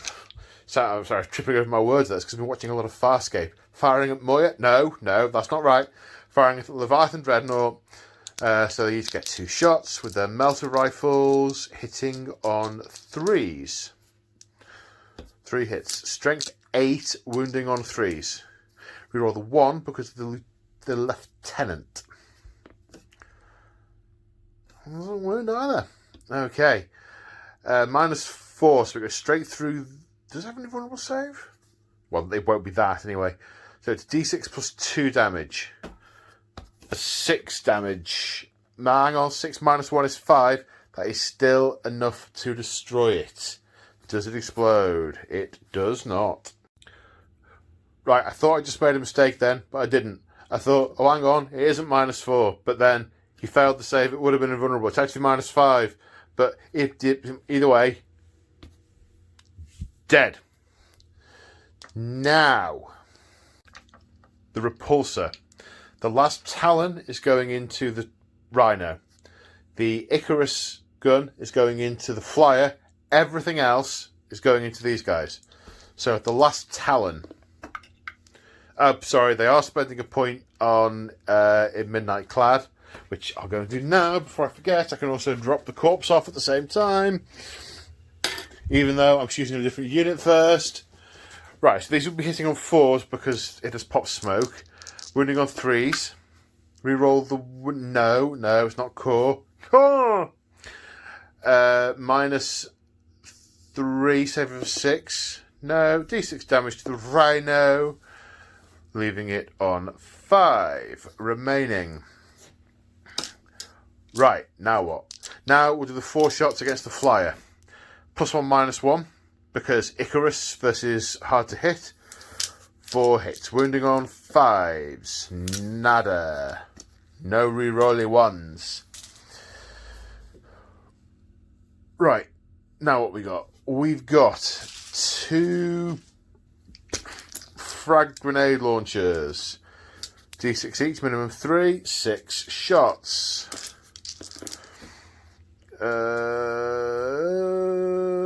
Hitting on 4s. They all hit. Wounding on 5s. 2 wounds. Grenade launchers. Are they assault weapons or are they grenades?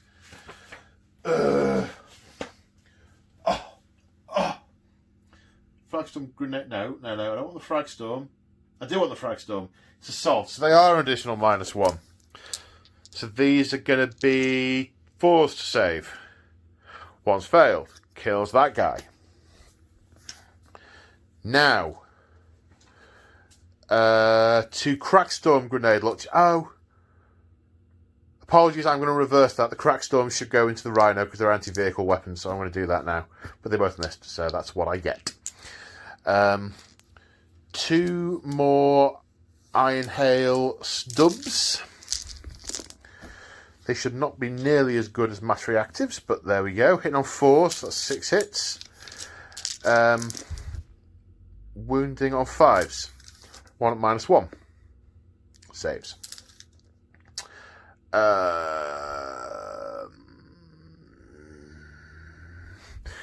Biddy-biddy-boo, biddy-biddy-boo, biddy-biddy-boo, biddy-biddy-boo, biddy-biddy-biddy-biddy.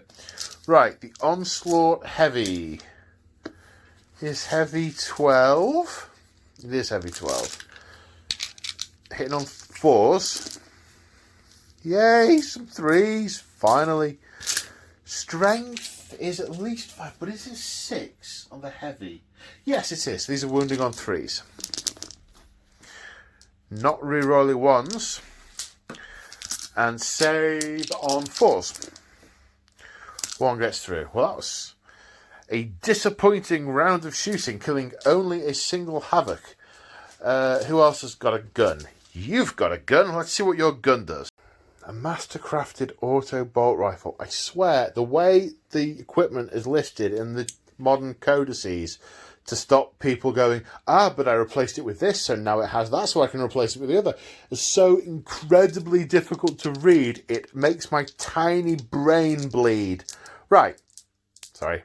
Tangent / rant over. 3 shots. Hitting on 2s, -1, 3s. Strength 4, winning on 5s. Save the 3 up. 2 damage though, so it'll kill 1. No, it won't. Okay. Yes, that's a problem. Those heavy weapons are a problem.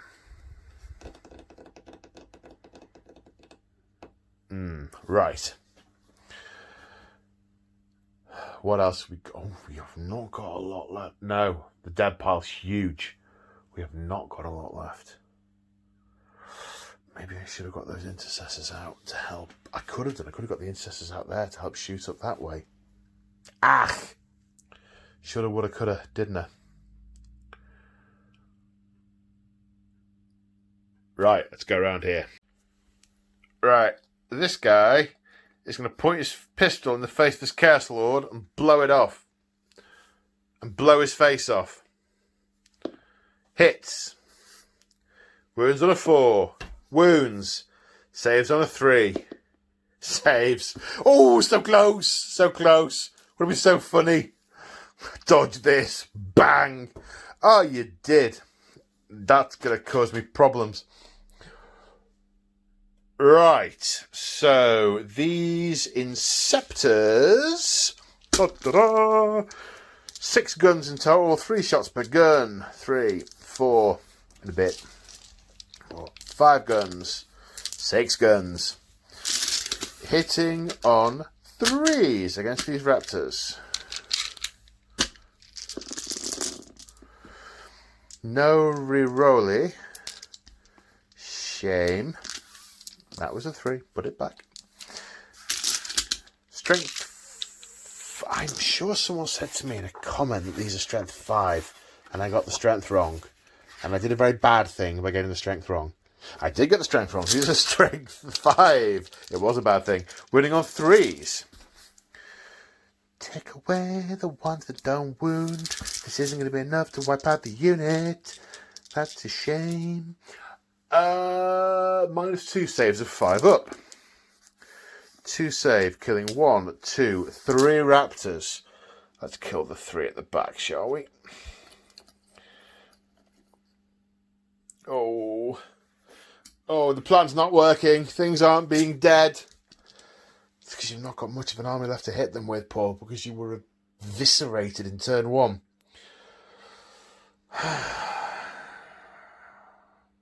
Oh no. Because it's dark. If it hadn't been so dark, I could have sat back and shot and just sent a few guys further forward. But it's dark and these creepy, mad goths turned up and have started pulling bits off my dudes. Right. The aggressors are going to flame. Oh, I spent command point for Wisdom of the Ancients in the command phase to reroll wounds. It's got a name and it's called Tactical Precision. Yeah. Just there, mate. Burn them just there. Just here. Yeah, just there. 6 auto hits with Flamestorm Gauntlets against the Chosen unit. So that is 10, 19, 21 hits. 6, 11. Ooh, another 10, please. 6, 4 more. 1, 3 more. I've worked out how to use pockets. Very handy. Strength 4, wounding on 4s, rolling 1s. Ooh, whole bunch of 1s to reroll. Good. Right. And because that was a hit, that was a wound. Don't be robbing me out of my much needed wounds. And because we are in the middle shooty, it's -2, so he saves on 5s. 3 saves, kills 1, 2, 3, 4, dead. Oh, one was already on a wound.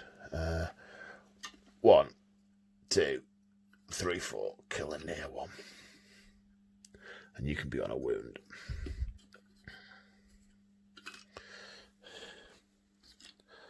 Okay. Now, what to do here?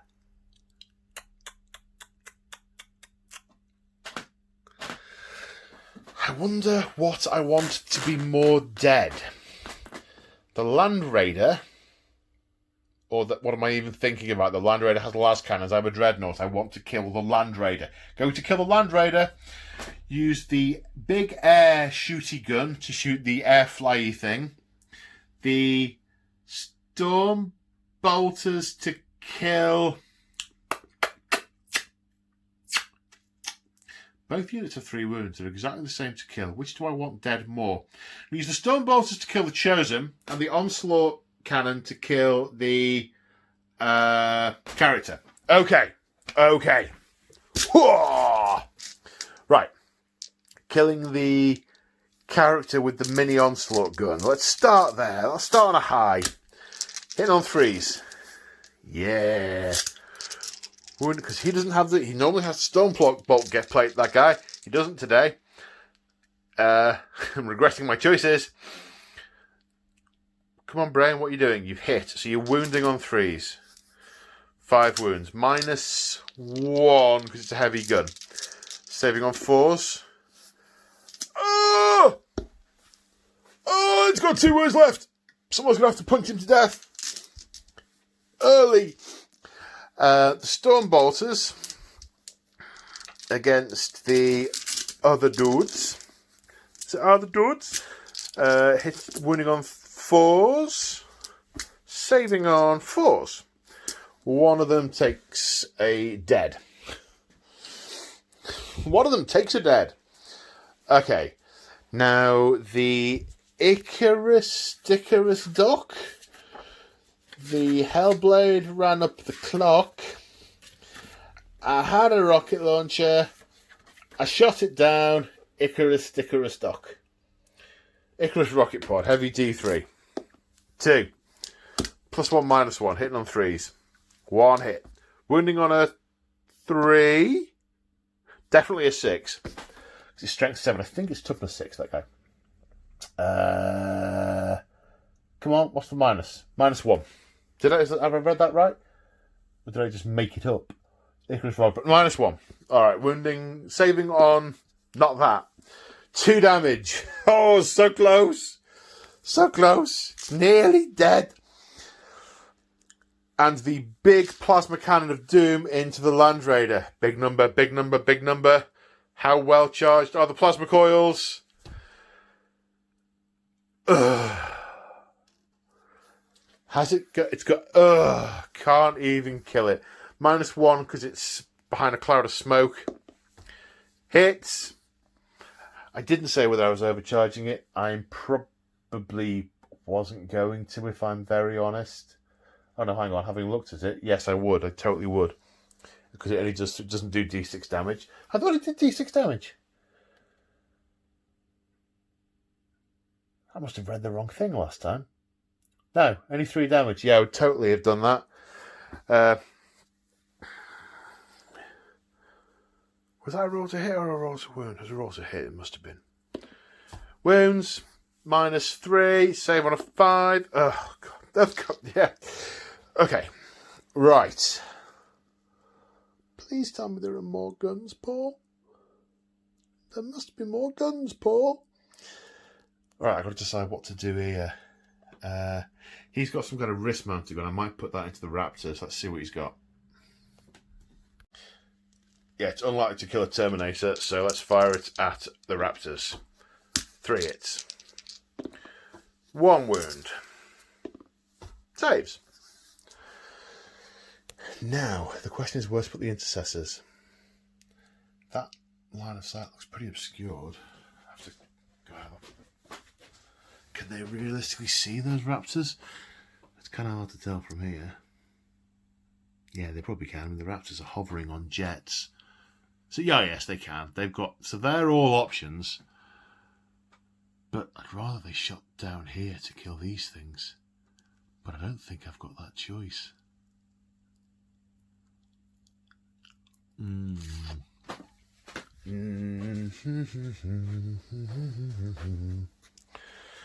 I could fire them down here. I can fire them twice with a stratagem. So that'd give me, what, 10, 20 shots. Because the problem is he's just going to leap on me next turn. But not if he wants to hold that objective, they're not.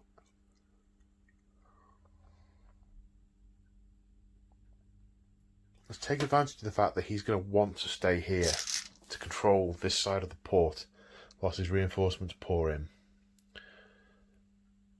So let's shoot raptors. There's 5 remaining, okay. 10 shots. Reroll the 1s because we are captain adjacent.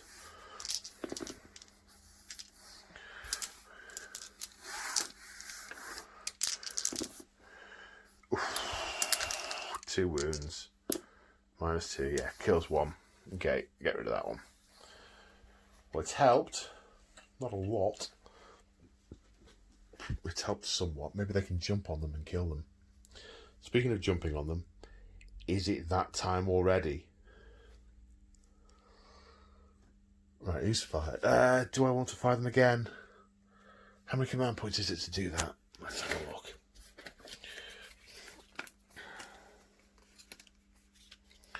Two points. How many have I got? 6.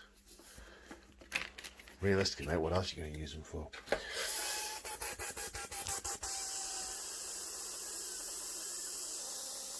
No, let's save them for now. Let's save them for things like transhuman and... Let's save them for now. 3 aggressors, 3 inceptors. Oh, I'm still zoomed in. Apologies. That must have looked terrible. Shows you how often I'm looking at the camera. No, 2 command points. I can't spend them if they're all dead. I'm doing it. I'm doing it. Another 10 shots. Reroll the many, many 1s. Running on 4s. -2, saving on 5s. Kills 1 more.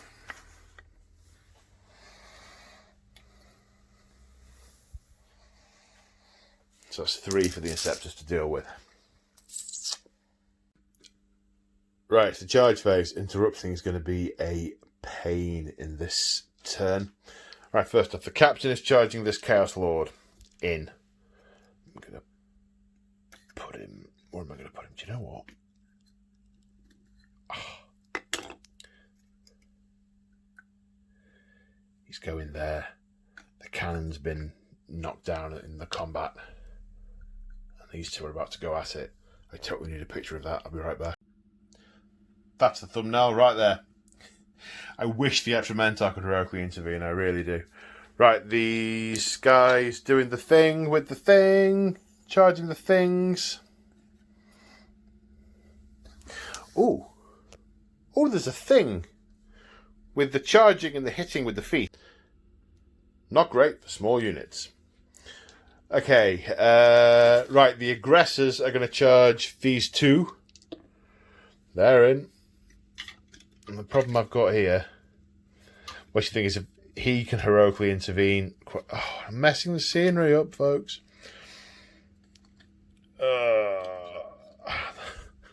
And the dread into the rhino and the guy. There we go.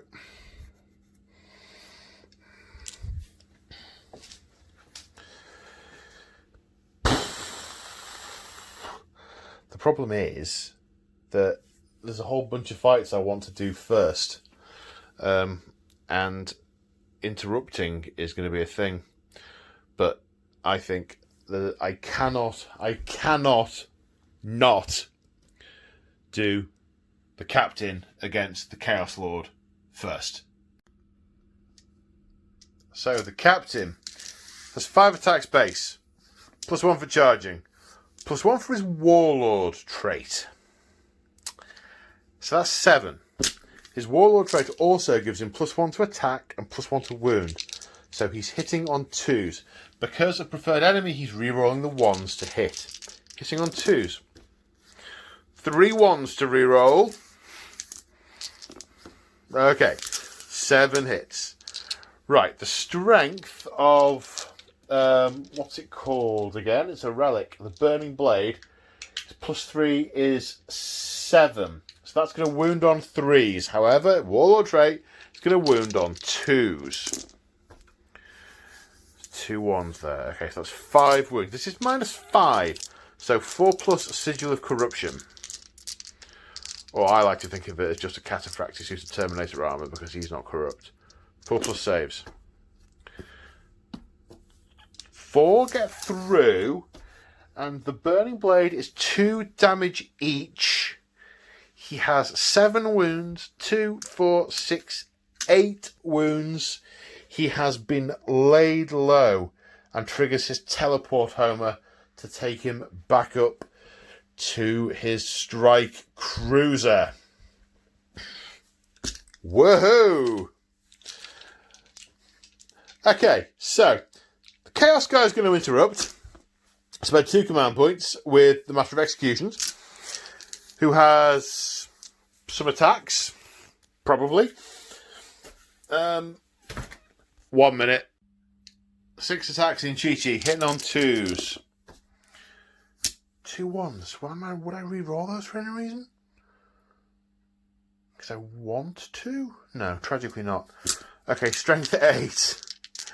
Running on 3s. Now his mate isn't there to make him re-roll any failures like these 2. -3, so saving on 6s? No, D3 a time. 1 wound. 3 wounds. Kills 1 and only 1. How unfortunate for him. So that's 2 command points for the interruption. Right, Inceptors against Havocs. Rerolling 1s because I hate them, heretics. Strength 4, toughness 4, wounding on... mostly not that. Saving on 3s. Yep, that didn't work. Oh, it's going to sting when they turn around. Right then, the aggressors. Oh, I've got the page open. How handy. Sarge has 4 attacks? Yowzers! And the other guy has 3. An extra 1 each for, charge him. The guy, 1 on each, basically.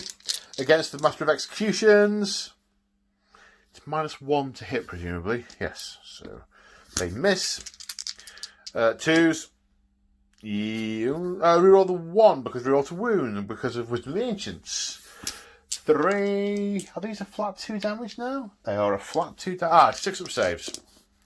Makes 1. 2 go through. 4 damage. Kills the Master of Executions. And then that other guy. No. Not a single one. Okay, well, we get to pile in.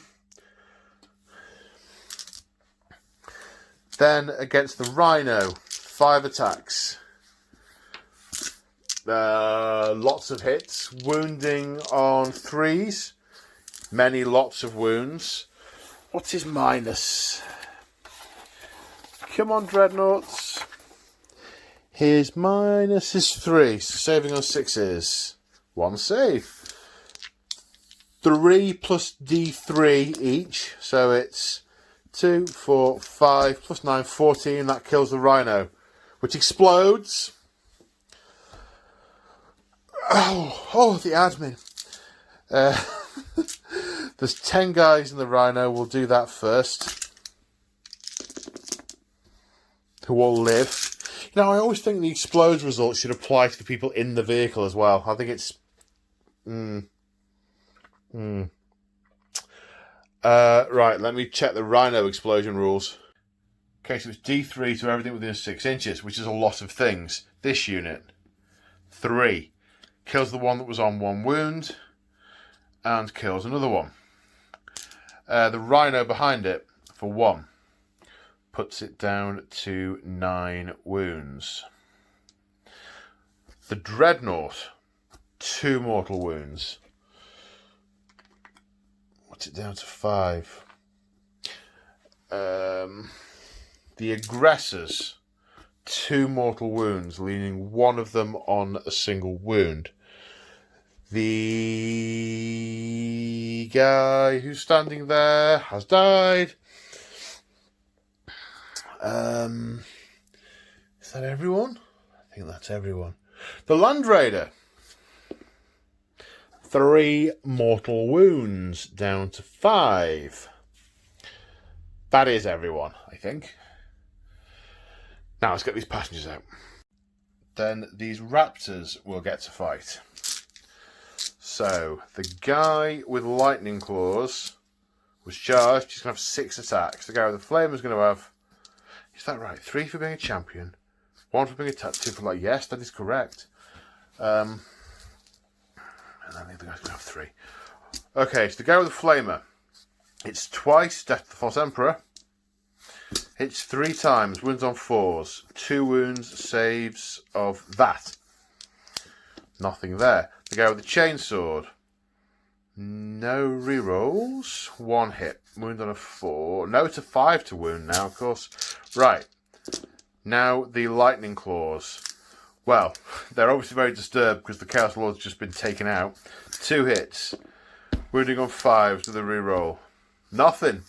That's a no-score draw.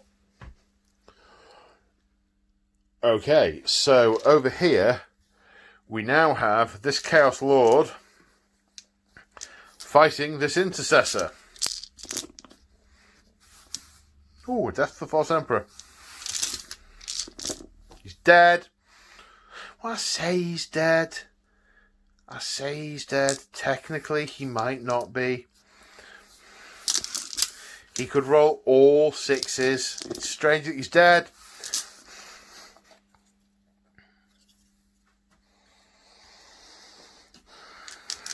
Right.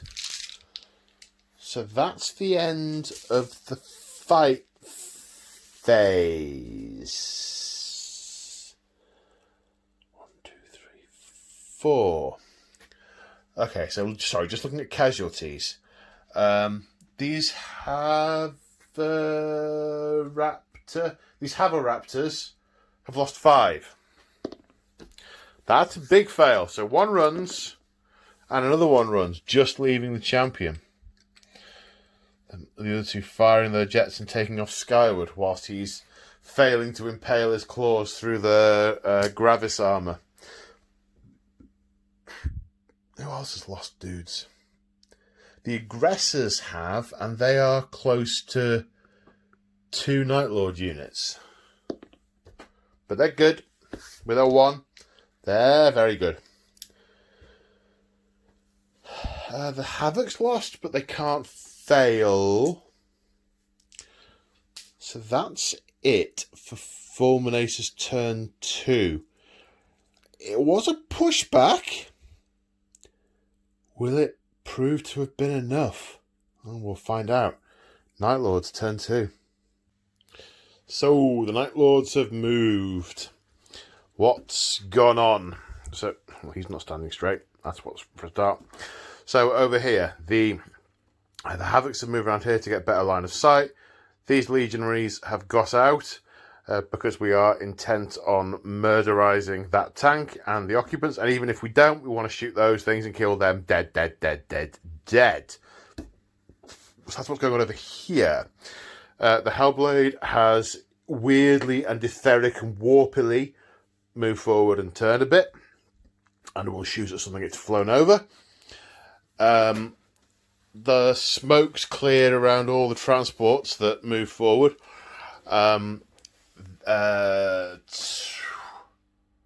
Second Claw has moved forward out of the wreck of its rhino to try and take on these aggressors, whilst a claw. It's got out of their transport and is getting into position to move on to the objective after that dreadnought has been blown apart. The Havocs are standing in the blowing apart position. Through here, whilst this might look like a small gap, it was never intended to block movement of dreadnoughts. It's just the way I placed the crates aesthetically. So, I mean, I could do that or move them back, but the intention was never to stop the movement of dreadnoughts. Otherwise, I wouldn't put that dreadnought there and those dreadnoughts there. That would have been silly.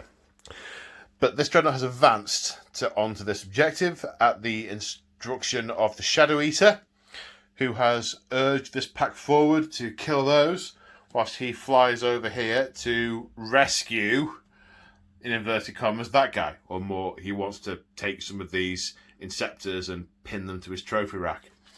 The Terminators are out for revenge for the laying low of their lord. Even though, you know, he's fine and he'll get better, they're angry. So, yep, I can see a lot of traitor legionaries in position to do what they need to do, and very few Fulminators over here. So, at the start of turn 2, we might be nearing the end game. The end game! Over here, though, is where we shall go to next and start the psychic phase. So, prescience on these guys for +1 to hit. Cast on a 10. Not going to try and deny it because we're unlikely to get a 10 and 11. But we will go for a smite, which will hit the vehicle, and we might try and deny that. On a 6, yes. Can we deny that on more than a 6? We can. No smitey smitey. So we may as well stay over here. Ooh, is that flamer in range of the eradicators? Ooh, teeth metallic-y. Yes, it is. D6 shots with the flamer on the eradicators or the big gun into the repulsor. 4 hits on with the eradicators. Their toughness 5, so that's 1 wound, which fails to save. One of them drops a wound. Right, hitting on 2s because of prescience. 2 las cannons. 2 hits. Wounding on 3s. 2 wounds. -3. 2 failed saves. 2d6 damage for 3. It's always a snag. Missile launcher. Hits. Doesn't wound. 3 damage. Deary me. So it's got 9 wounds remaining. How many command points have I got? Oh, plenty. Keth will put a demon shell in his bolt pistol and fire it at the repulsor, which misses and does D3 mortal wounds to him for 2, leaving him on 3 wounds. Serves you right, you corrupt freak. Right then, the combi bolter on the Rhino will drop dice on the floor or put fire at the eradicators. 3 hits, 5 to wound, 2 wounds. 2 failed saves, kills this front one. Now that's where I could have spent... Sorry, just picking up this dice. That's where I could have spent that command point for the thingy of the extra dice. Never mind. Okay, so what have we got here? I could still spend it. Oh, hang on. He's died in range of that. On a 4+, he gets to shoot. He does. He'll shoot the Rhino. Which hits and wounds. Goes straight through it and does 5 damage. Which does not explode. The Rhino is dead. Oh, that's making a huge difference, but now the intercessors can just walk onto it.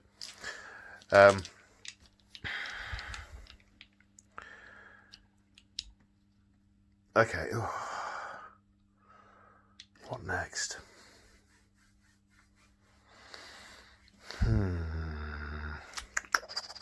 5 targets.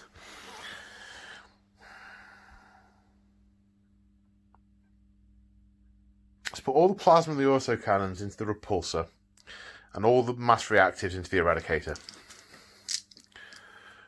Right. Autocannon. 1 hit. Wounds. Successfully wounds. Takes 2 damage off. Plasma gun. 1 hit. Wounds. Successfully wounds. Takes another point of damage off. Down to 6. And plasma pistol. Hits. Doesn't wound. Right, mass reactives. We've got 2, 3, 4, 5, 6, 7, 8, 9, 10. It's not going to be enough. The odds are not with me, but that's quite good. Wounding on 5s. 3. To fail all of them. Saving on 3s. That's 1. Goes down to 2 wounds.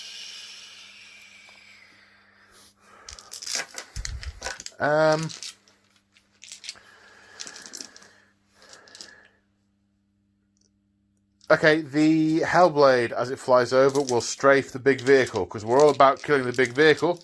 Hitting on 3s. Wounding on 5s. 2. Saving on 6, definitely save. The 3... Is it 2+ for a repulsor? Oh, I'll have to check. No, the 3 was a fail, putting it down to 4 wounds. I'm trying to find other guns I can put into it, but it's dark. And someone put some large line of sight blocking terrain in the way. And the Land Raider with all the guns is there. Right, second claw. Missile launcher into here. All the mass reactives into whatever they're called. Missile launcher. Hits. Wounds on a 4. Fails to wound. 2, 4, 6 mass reactives. Wounding on 5s. We'll save a 3+. Yes. Okay. I don't think there's anything else that is literally in range and line of sight. Oh, that's annoying because I wanted to be able to charge the occupants. But I'll have to just charge the repulsor. Okay, let's find something else to shoot. Okay, so coming to units with very little choice, this Contemptor Dreadnought can only see these intercessors. So we'll shoot him with his twin autocannon. Hitting on 3s. Wounding on 3s. 1 wound. Saving on a 4. No. Splat. Kills 1. Pop. If we're a Death Guard, I'd say like a zit. But I'm not a Death Guard, so I shan't say that. Okay. Right, Land Raider on 5 wounds. Need to look up its stats, but last cannons into the Dread, all the small arms into the aggressors. Right, on 5 wounds, it's hitting on 4s. So 4s to hit.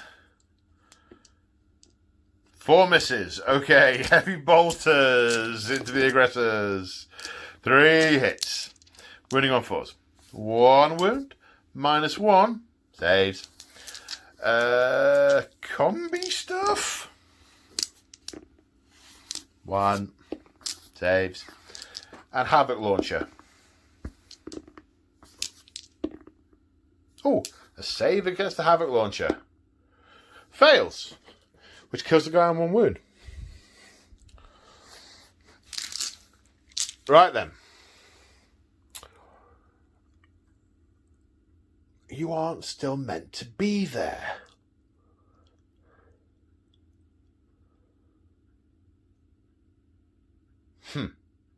Alright.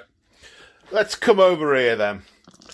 And fire 2 melter guns and a plasma gun at this Space Marine character. This loyalist lapdog. Okay, plasma gun. 2 misses. Melter guns. 2 hits. Wounding on 3s. 2 wounds. -1 ton. He'll have an Iron Halo, so he'll have a 4 invulnerable save. which he makes. The Emperor protects. You shall not avail me, heretic. No, that's Gandalf. Grrr! No, that's Pirates of the Caribbean, or even Pirates of the Caribbean. Hi.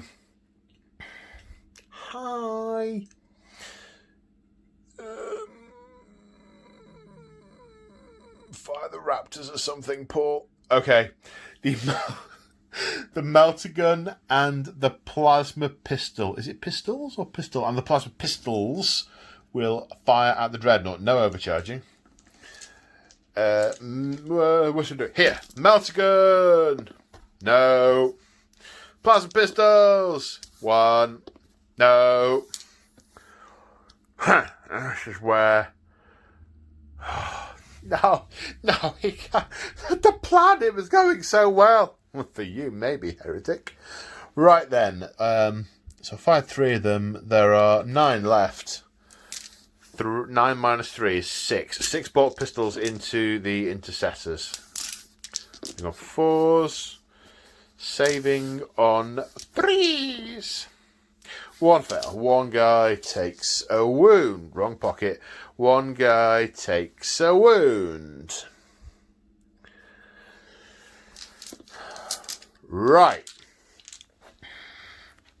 Okay, so 8th Claw is going to fire all of its weapons, all of them, at the Dreadnought. And one's going to throw a crack grenade. Right, let's start with the Melter, which hits. And wounds. -4. Goes straight through. And does 5 damage. Because it's +2 because of the range. He has 5 wounds left. -1 for Duty Eternal. He has 1 wound remaining. Crack grenade. Hits. Doesn't wound. Heavy bolter hitting on 4s. 1. Wounding on a 5. Yes, -1. Saving on a 4. No. 2 damage -1 is 1. That is still enough. It falls. Does it... So it explodes.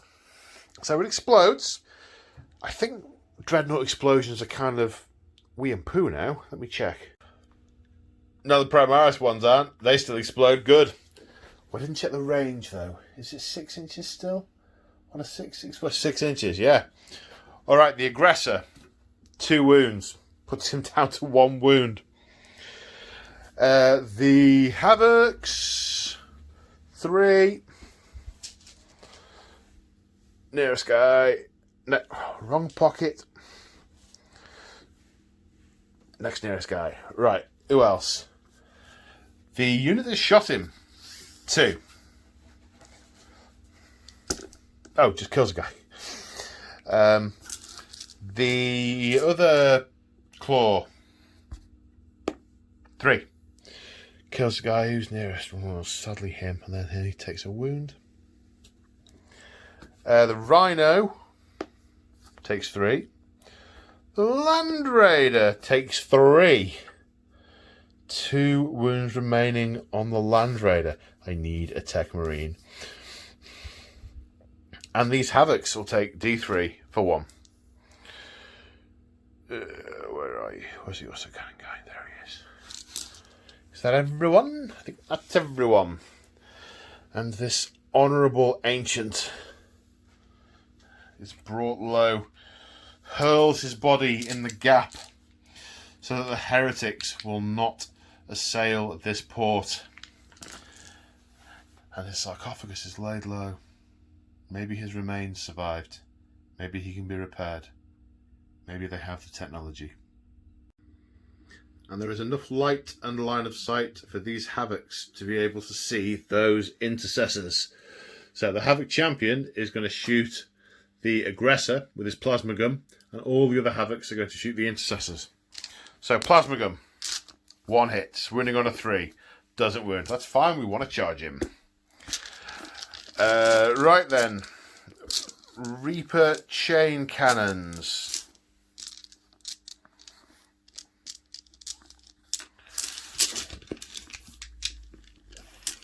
Hitting on 3s. wounding on 3s, because strength 5. Ouchie. -1, saving on 4s. 1. 2 dead from the Reaper chain cannons. Oh, and an extra wound splashes over. Because he's a 1 wound. Thingies. Heavy bolter. 2 hits, wounding on 3s. 2 wounds, saving on 4s. Saves. Autocannon. 2 hits, wounding on 3s. 2 wounds, saving on 4s. 2 saves. Their armour is made of strong stuff. I think that's all the shooting. So we have a number of charges. Second claw is going into that aggressor who may as well overwatch. They're in with 4 inches and he hits them 5 times. Wounding on 4s. 1. Saves.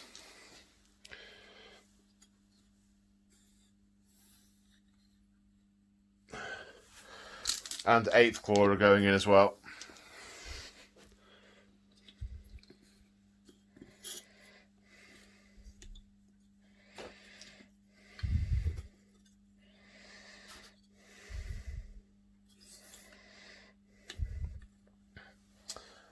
The Raptors are going in against those Intercessors on a 7. The Terminators are going in against that Captain.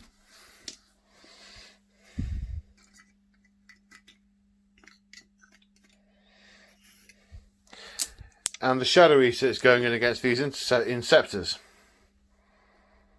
And he's in. Right, coming around to this side of the table.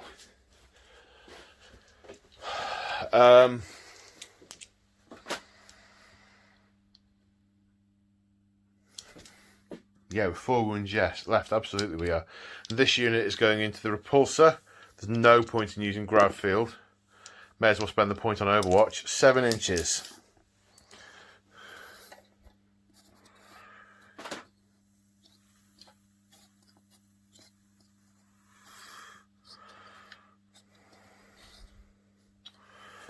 There we go. And some Overwatch. And a frankly ridiculous number of hits on Overwatch. Killed 4 of them. 4! I think there were about 15 hits in total from various weapons.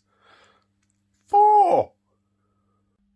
Okay, so we're going to start the fight phase with the Atramentar attacking this... I was going to say Chaos Lord then. This Captain. 2 Power Fists and a Chain Fist. I've just measured they are in range of the Shadow Eater, so they're going to get rerolls to 1, because he is a Night Lord, Chaos Lord. Power Fist, hitting on 4s, rolling 1s. No 1s, but 1 Death to the False Emperor, which is a 1 and rerolled, still misses. Strength 8, wounding on 3s. 1 wound, minus a bunch, save of 4+, which is passed. Chain Fists, 2 1s to reroll. Only 1 hit. This isn't looking good for these guys. Wounding on a 2. They're 3 even. Failed. Oh dear. Oh dear, oh dear, oh dear.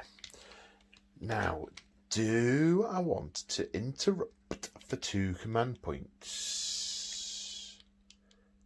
I really don't think I do.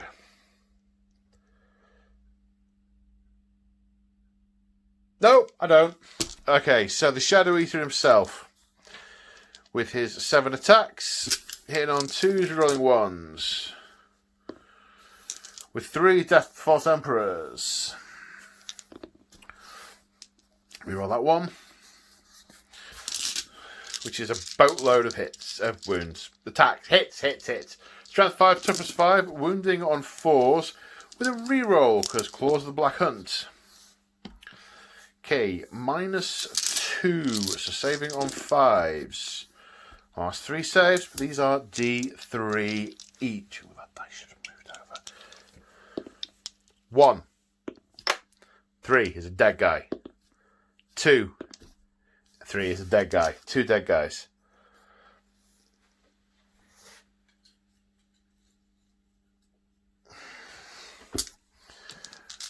Okay, and the Raptors The Raptors. The guy with the power fist first. We'll do him first. Hitting on 4s. On a 2. Yep. Oh, saving on a 6. No. Dead. And then 1, 2, 3, 4, 5, 6 with... I'll do these twice. 6 with chainswords. Oh, 2 death emperors. Wounding on 4s. -1, saving on 4s. Nope, he's dead. No need to do it twice. So, oops. I should do it the other way around. The power fist wouldn't have... anyway, just good habits, isn't it? If you can work out what on earth I was saying with that partial sentence.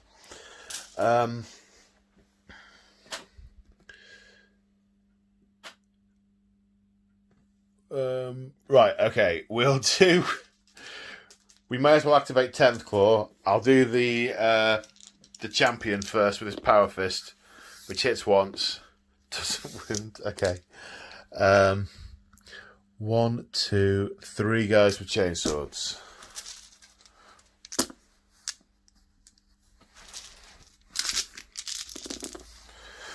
That's a lot of death to that there false emperor.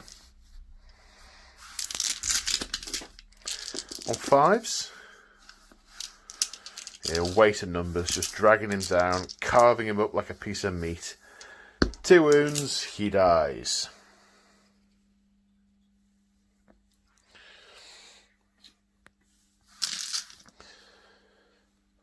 Oh, now we go over to the repulsor. Right, we've spent the command point on Veterans of the Long War. So we're going to make it easier to wound. So the champion with the chain axe, hitting on 3s. Death to the False Emperor. 4 hits. Wounding on 5s +1 4s. 1 wound, -1. That's a wound. 3 remaining. Now the guys with chainswords. 3 death to the False Emperors. Wood wound on 6s, so wounding on 5s. 1 at -1. A failed wound. It's got 2 remaining. They're not going to do it. Then we have 2 guys without any weapons. We're just going to sort of glare at it. 1 hit. Wounding on a 5. No.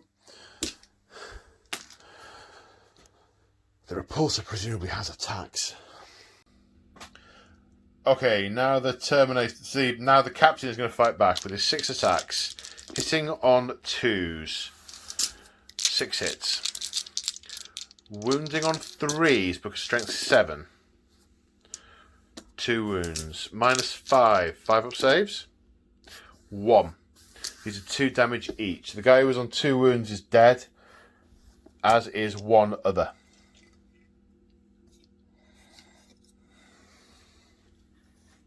So that will continue.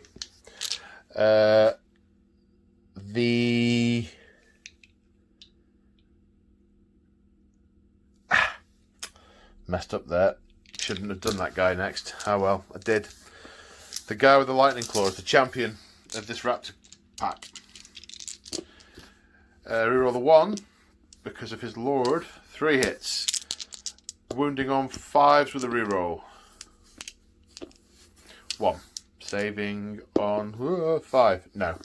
So this guy takes a wound. Down to 2. And that Chaos Lord has only got 1 wound left. Let's see if we can't take it away from him. Is this the sergeant? Look at his face. Nope. I must have taken the sergeant off. 4 attacks because he was charged. 3 hits. Reroll the 1 because preferred enemy. 4 hits. Wounding on 4s. 2 wounds. Saving on 3s. No. He is injured and fires his jetpack to get clear before he starts to bleed out.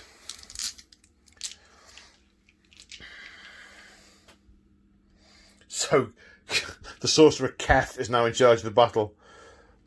Nostromo, help us. No, the Archimedes is in charge of the battle now. Or possibly one of these dreads. One of the ones that isn't utterly psychotic. Which, to be fair, isn't any of them. Right, repulsors. What can a repulsor do? Well, a repulsor on 2 wounds can do D3 attacks, but it did nothing with them. So, at the end of battle round 2, the Night Lords control the critical objective for 2 points. Objective 3 and Objective 2. The Night Lords race into the lead 6 points to 2 as we go into Fulminators turn 3. And we roll to see which objective is active in battle round 3. And it is Objective 3, the centre objective. Right then. Night Lord, Fulminators thinking cap on. Okay, so Fulminators movement phase. Fairly brief. Oh, no, not quite, in fact. I've missed something. Because he hasn't paid the points to make him not go anywhere. He's going somewhere. No, he's not. No, he's not. No, he's not. He's going to stay there.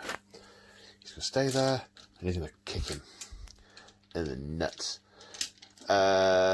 So, the intercessors have got out. The repulsor has backed off. We're spending a command point, we're going to in a minute, spend a command point on Grav Pulse to still be able to fire, having backed off. The idea here is to try and wipe out this lot with fire and then charge into him to secure that objective.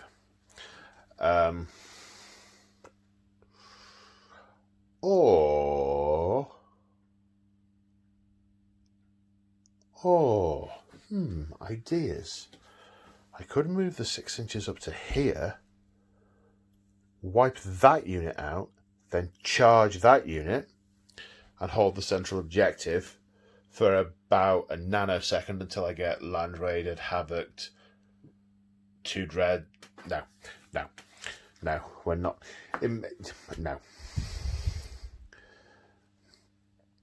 No. Right, psychic phased. First things first. Smite. 6. You try and deny that, Keth? Yeah. Denied. No. Might of Ancients. Cast. You can't deny that. 1 wound on both these units. Puts Keth down to 2. And this wrong pocket. And then this unit will take a wound. Put it on that guy. Right. Shooting. Eliminator, 2 shots, Havocs. 1 hit. Dead Havoc. He was already on 1 wound. No! Feels like a waste. He's going to fire his bolt rifle. Hits 3 times. Wounds twice. Saved on 3+. No, to 2 damage weapons, so it'll kill one of them. It's going to kill that guy. Then a bolt rifle from that dude. Doesn't wound. And a bolt pistol into here from the Libby. No. Right. I want to charge Keth, so I don't want to shoot him. Right, 2 last cannons into those. And then everything else into here. No, we'll put the crack grenades in there as well.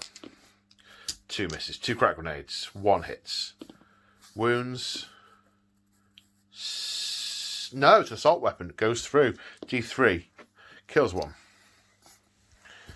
Okay. Right then, this is a lot of shots. Oh,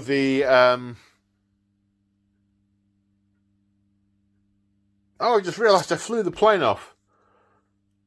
I shouldn't have done that. It's not the Night Lord's turn. Let me go get the plane. Whoops. I was like, oh yes, I didn't tell people I flew the plane away.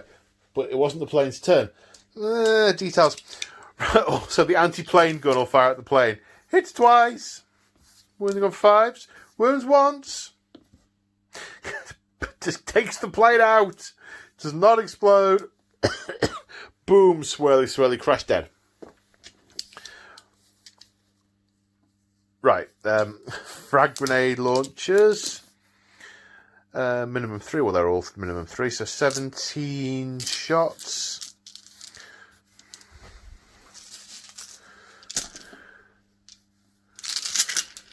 5s. I'm going to pick up the hits here. Not what I normally do, but easy are right this minute. Running on 4s. 2. -1. 1 wound. Kills that guy. Iron Hail.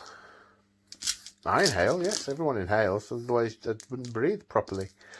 1. No. Gatling Onslaught Mega Uber Death Gun.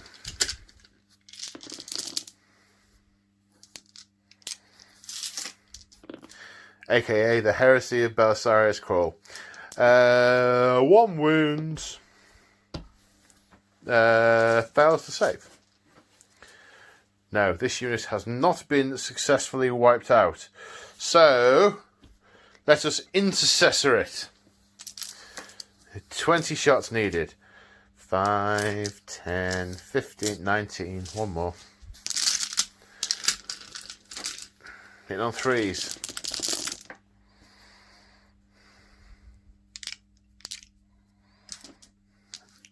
Wounds in on 4s. Oh, it's not so good. It's not so good. -1. No, -2. Saving on 5s. Ew, kills 1 more guy. I don't know what that wound was doing there. Was it on him? Must have been. Which means that would go to you. Right, 2 command points, rapid fire. Let's do that again.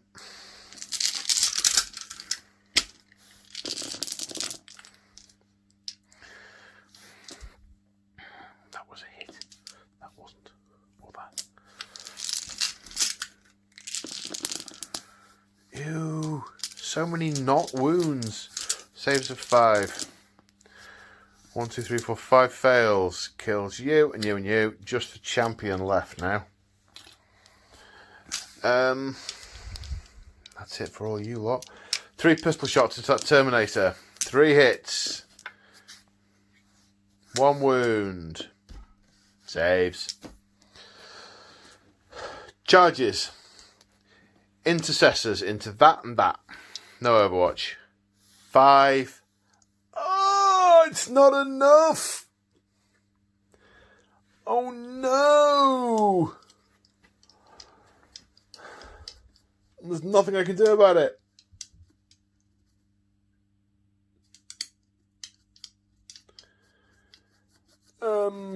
What else can I charge with in your tech measure?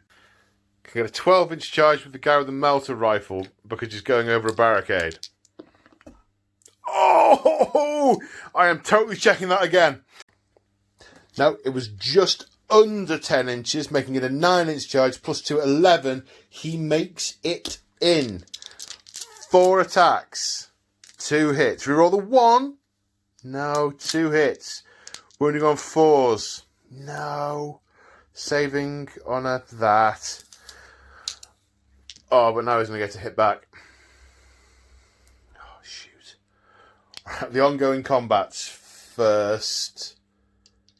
Oh, it's the Night Lord guy who's going to get to go first.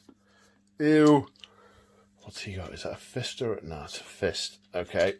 Oh. Don't flover. You fluff. Hit on 4s. 1 hit. Wounding on a 3. Doesn't wound. Phew! So now we'll do that intercessor. 2 hits. 2 wounds. 1 failed save because we're not in the assault doctrine. So this guy's got a wound left. Okay, that captain. Oh, we roll a 1. Wounds on 3s. Yep. Saving on 5s. Well, 3 saves. Dead. Which way is he going to go? Is he really going to wade through the centre of all of that? No, he's not. He's going to move. Well, actually, this is the nearest. That is the way he's going. And that wrapped No, won't turn around and try and kill him. He will concentrate on the guy he's already fighting. Re-roll to wound. 2 at -2. The guy's got how many wounds left? 2. Pass 1, fail 1. He's now got 1 wound left. Then over here, this sorcerer. Oh, so stupid. Death of the False Emperor. Wounding on 3. No, to 4. Because it's +1 strength.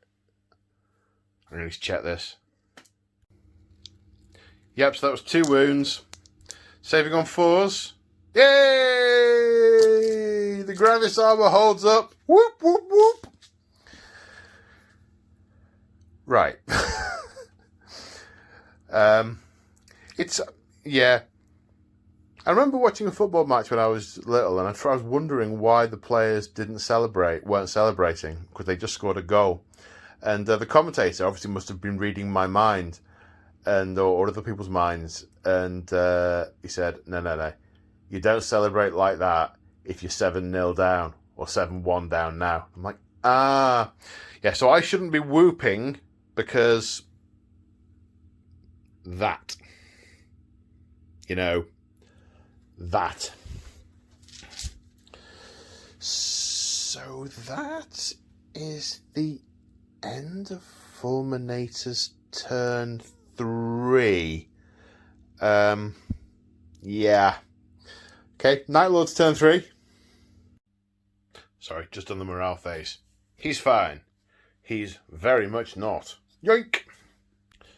So the Night Lords have moved, and it is very much a positioning turn. So these dreads have come forward, trying to get some range on some bad guys, like these. And yeah, one of them's going to get range, one of them isn't. The raptor that was in combat here has fallen back, and will use hit and run to get back in later. These raptors are going to shoot these 2 up and then charge him. The Land Raider is the massively injured Land Raider, full of bits of shrapnel of all his mates and enemies, has trundled forward. I'm going to say you can only get one of the cannons, last cannon's line of sight if he pivots round, not both. So the rest of the fire will go into these intercessors. One claw has moved forward to try to engage the intercessors. The other one is sitting on that objective. Havoc's moving up to try and get, like I said, line of sight. They've got line of sight, but try and see through the gloom. This Rhino might as well come round. There we go. So that's it for the movement phase. First things first, psychic phase. Smite on an 8. Can you deny that, Mr. Librarian? You can't. For 3 mortal wounds, killing this guy. Yep, very stupid thing to do. Okay. First things first is the... is it, though? No, we're coming over here first. We're going to put all the guns into this captain. First off, melter gun. Misses. Plasma gun. Hits. Wounds. Saves. Sorry, pistol, not good. Oh, there's a second one. Saves. Which means we've got 5 bolt pistols. All hit. His toughness is 5. 1 wound. Save for 3. Yes. He is so on it with his saves. First things first. Next things next. Last cannon. Repulsor. Misses. Oh, I didn't do my second power. Let me do that. Let me do prescience, which worked. Anti-hit. Sorry, I'm getting a little bit scatty-brainy. So that was a hit. Wounding on a 3. Wounds. Saving on not that for D6 damage for 5, which gets it. Does it explode? It does not. No one is a passenger. It is a destroy dead.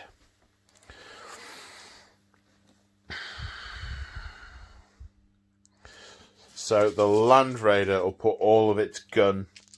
No, we'll fire this Dreadnought first, because for the first time ever, I'm going to get maximum shots with the Halberut Cannon. Woohoo! For 3 shots, because it's a blast weapon. Yay! Hitting on 3s. 3 hits. Killing on 2s. Well, almost killing. 2 1s, of course. Saving on a 6. No. 1 died. Splat. Okay. Right. Now, 4 last cannon shots on 5s. 2 hits. 2 go through. Saves the 6s. No. 2. They might not die. They died. 2 more dead. Heavy bolters, I suppose. 3 hits, wounding on 3s, -1s, saving on 4s. Don't fall over. That's 3 more dead.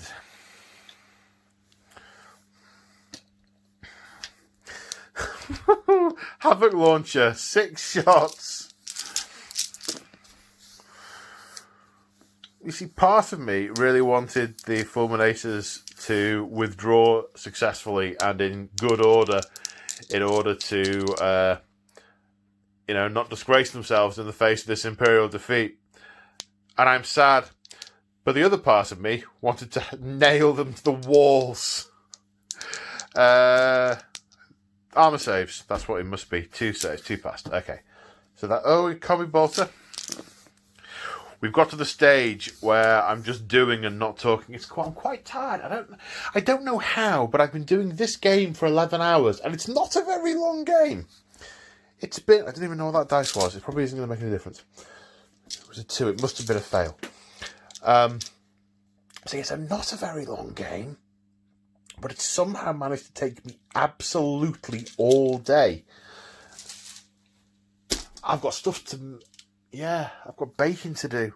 I say baking, cooking. Chopping things up and boiling them and putting them in things. Right. The Havocs, 2 Reaper chain cannons. Wounded on 3s. Strength 5, toughness 4. -1, saving on 4s. 1 dead, 2 dead, 3 dead. Then Heavy Bolter. Fails to wound. Auto cannon. 1 hit. Wounds. Saves. Then 2, 4, 5, 6 mass reactives from this nearest unit of legionaries. Wounding on 4s. 1. Saving on a 3. Yes. Then 1, 2.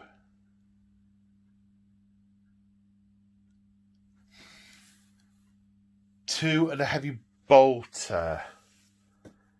Hang on.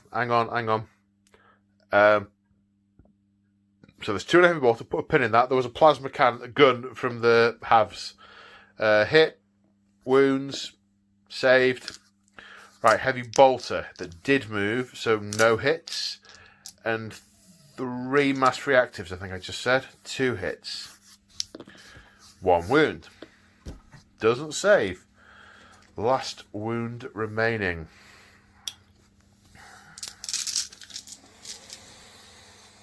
Fired. Out of range. Fired. We've done all the firing. Now we're doing the charging. So this unit of Havocs are charging both of these units. This unit Raptors, sorry, not Havocs. Yep, they're in. Properly in. Well and good and truly properly in.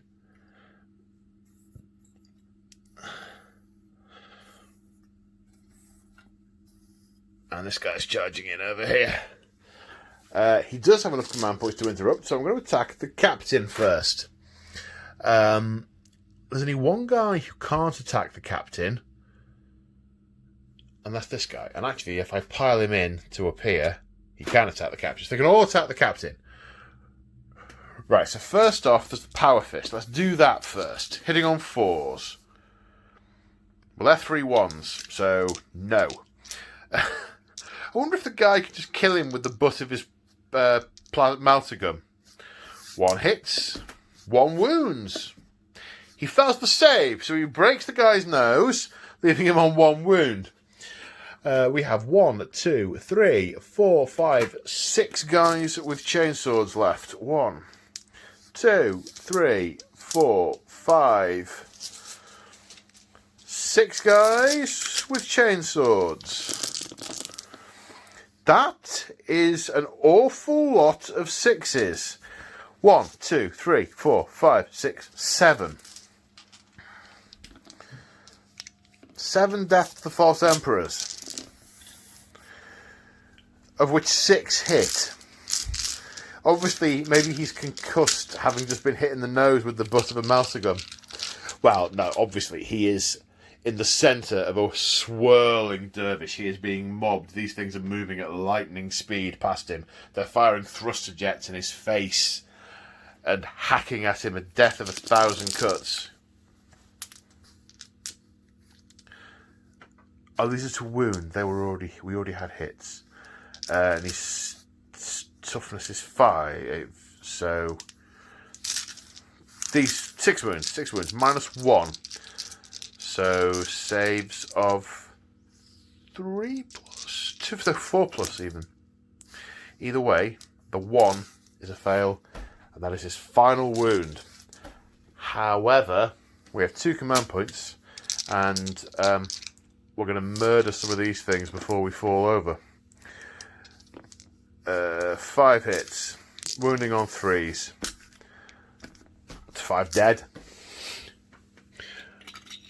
1, 2, 3, 4, 5.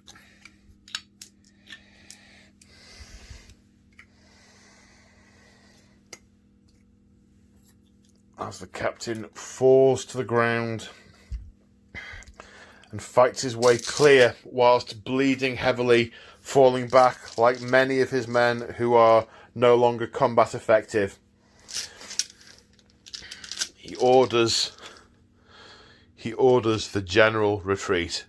There are 5 Astartes remaining, and are there 5 Astartes remaining? Let's see if that Inceptor lives through the Raptor attacking him. 2 wounds, he's got 1 left. 2 5-up saves, can he do it? No, he's brought down also.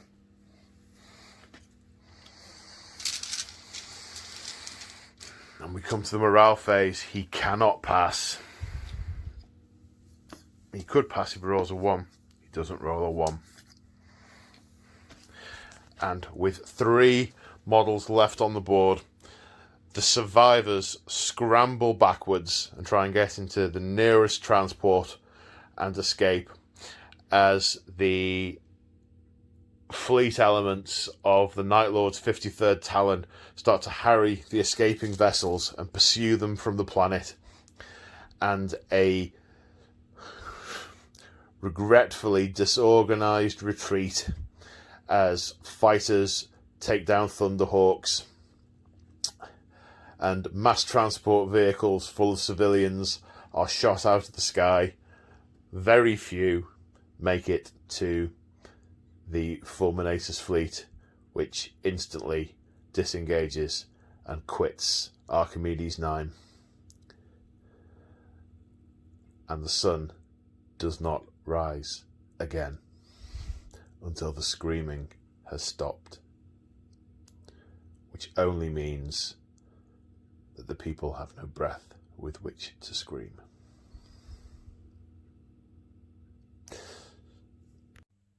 Well, I hope you enjoyed that battle report. I certainly enjoyed playing it, and the whole series has been a delight. This is the first game that I filmed myself, way back when I was doing vlogs for Deployment Zone during the pandemic. Okay, way back when, it's like 10 months ago. But the first thing I tried was Night Lords versus Fulminators, because I wanted to try out my Night Lords. And yeah, it led to me starting my own channel and starting this particular series, which I have thoroughly enjoyed. It's ebbed and it's flowed significantly. The power it's been swingy. It has been really, really swingy, but tremendous fun. I think both armies have got such really nice character, and we will see both armies again. We will see in future campaigns. We will see the 53rd Talon Night Lords. I already have their next campaign planned, and the Fulminators will rejoin with the rest of their chapter and the Indomitus fleet, and they will continue persecuting the Indomitus crusade. We will see them again also. So just a couple of shout outs. If you enjoyed this and you would like to support me, check out my channel memberships. We've got some brand new stuff in there now for level 2 channel members. Level 2 channel members get not only the exclusive content that I produce for them, which is mostly battle reports, most weeks. There's an extra battle report on there. There is also now an exclusive Say Hi Paul Discord that has got channel members hanging out in it together. It's got that sort of nice, cozy community feel where we sort of chat narrative. Some of the guys sit there and do painting calls and stuff together and share pictures of minis and tips, and it's really cool and chilled out. So if you fancy that, check out level 2 channel memberships, which also gets you the extra battle reports. Okay, so advert over. I hope you're all staying safe and as healthy and happy as you can in the pandemic. Hang in there, folks. It will be over at some point. Hopefully soon. And I will see you all in the next one. Take care and bye for now. Bye.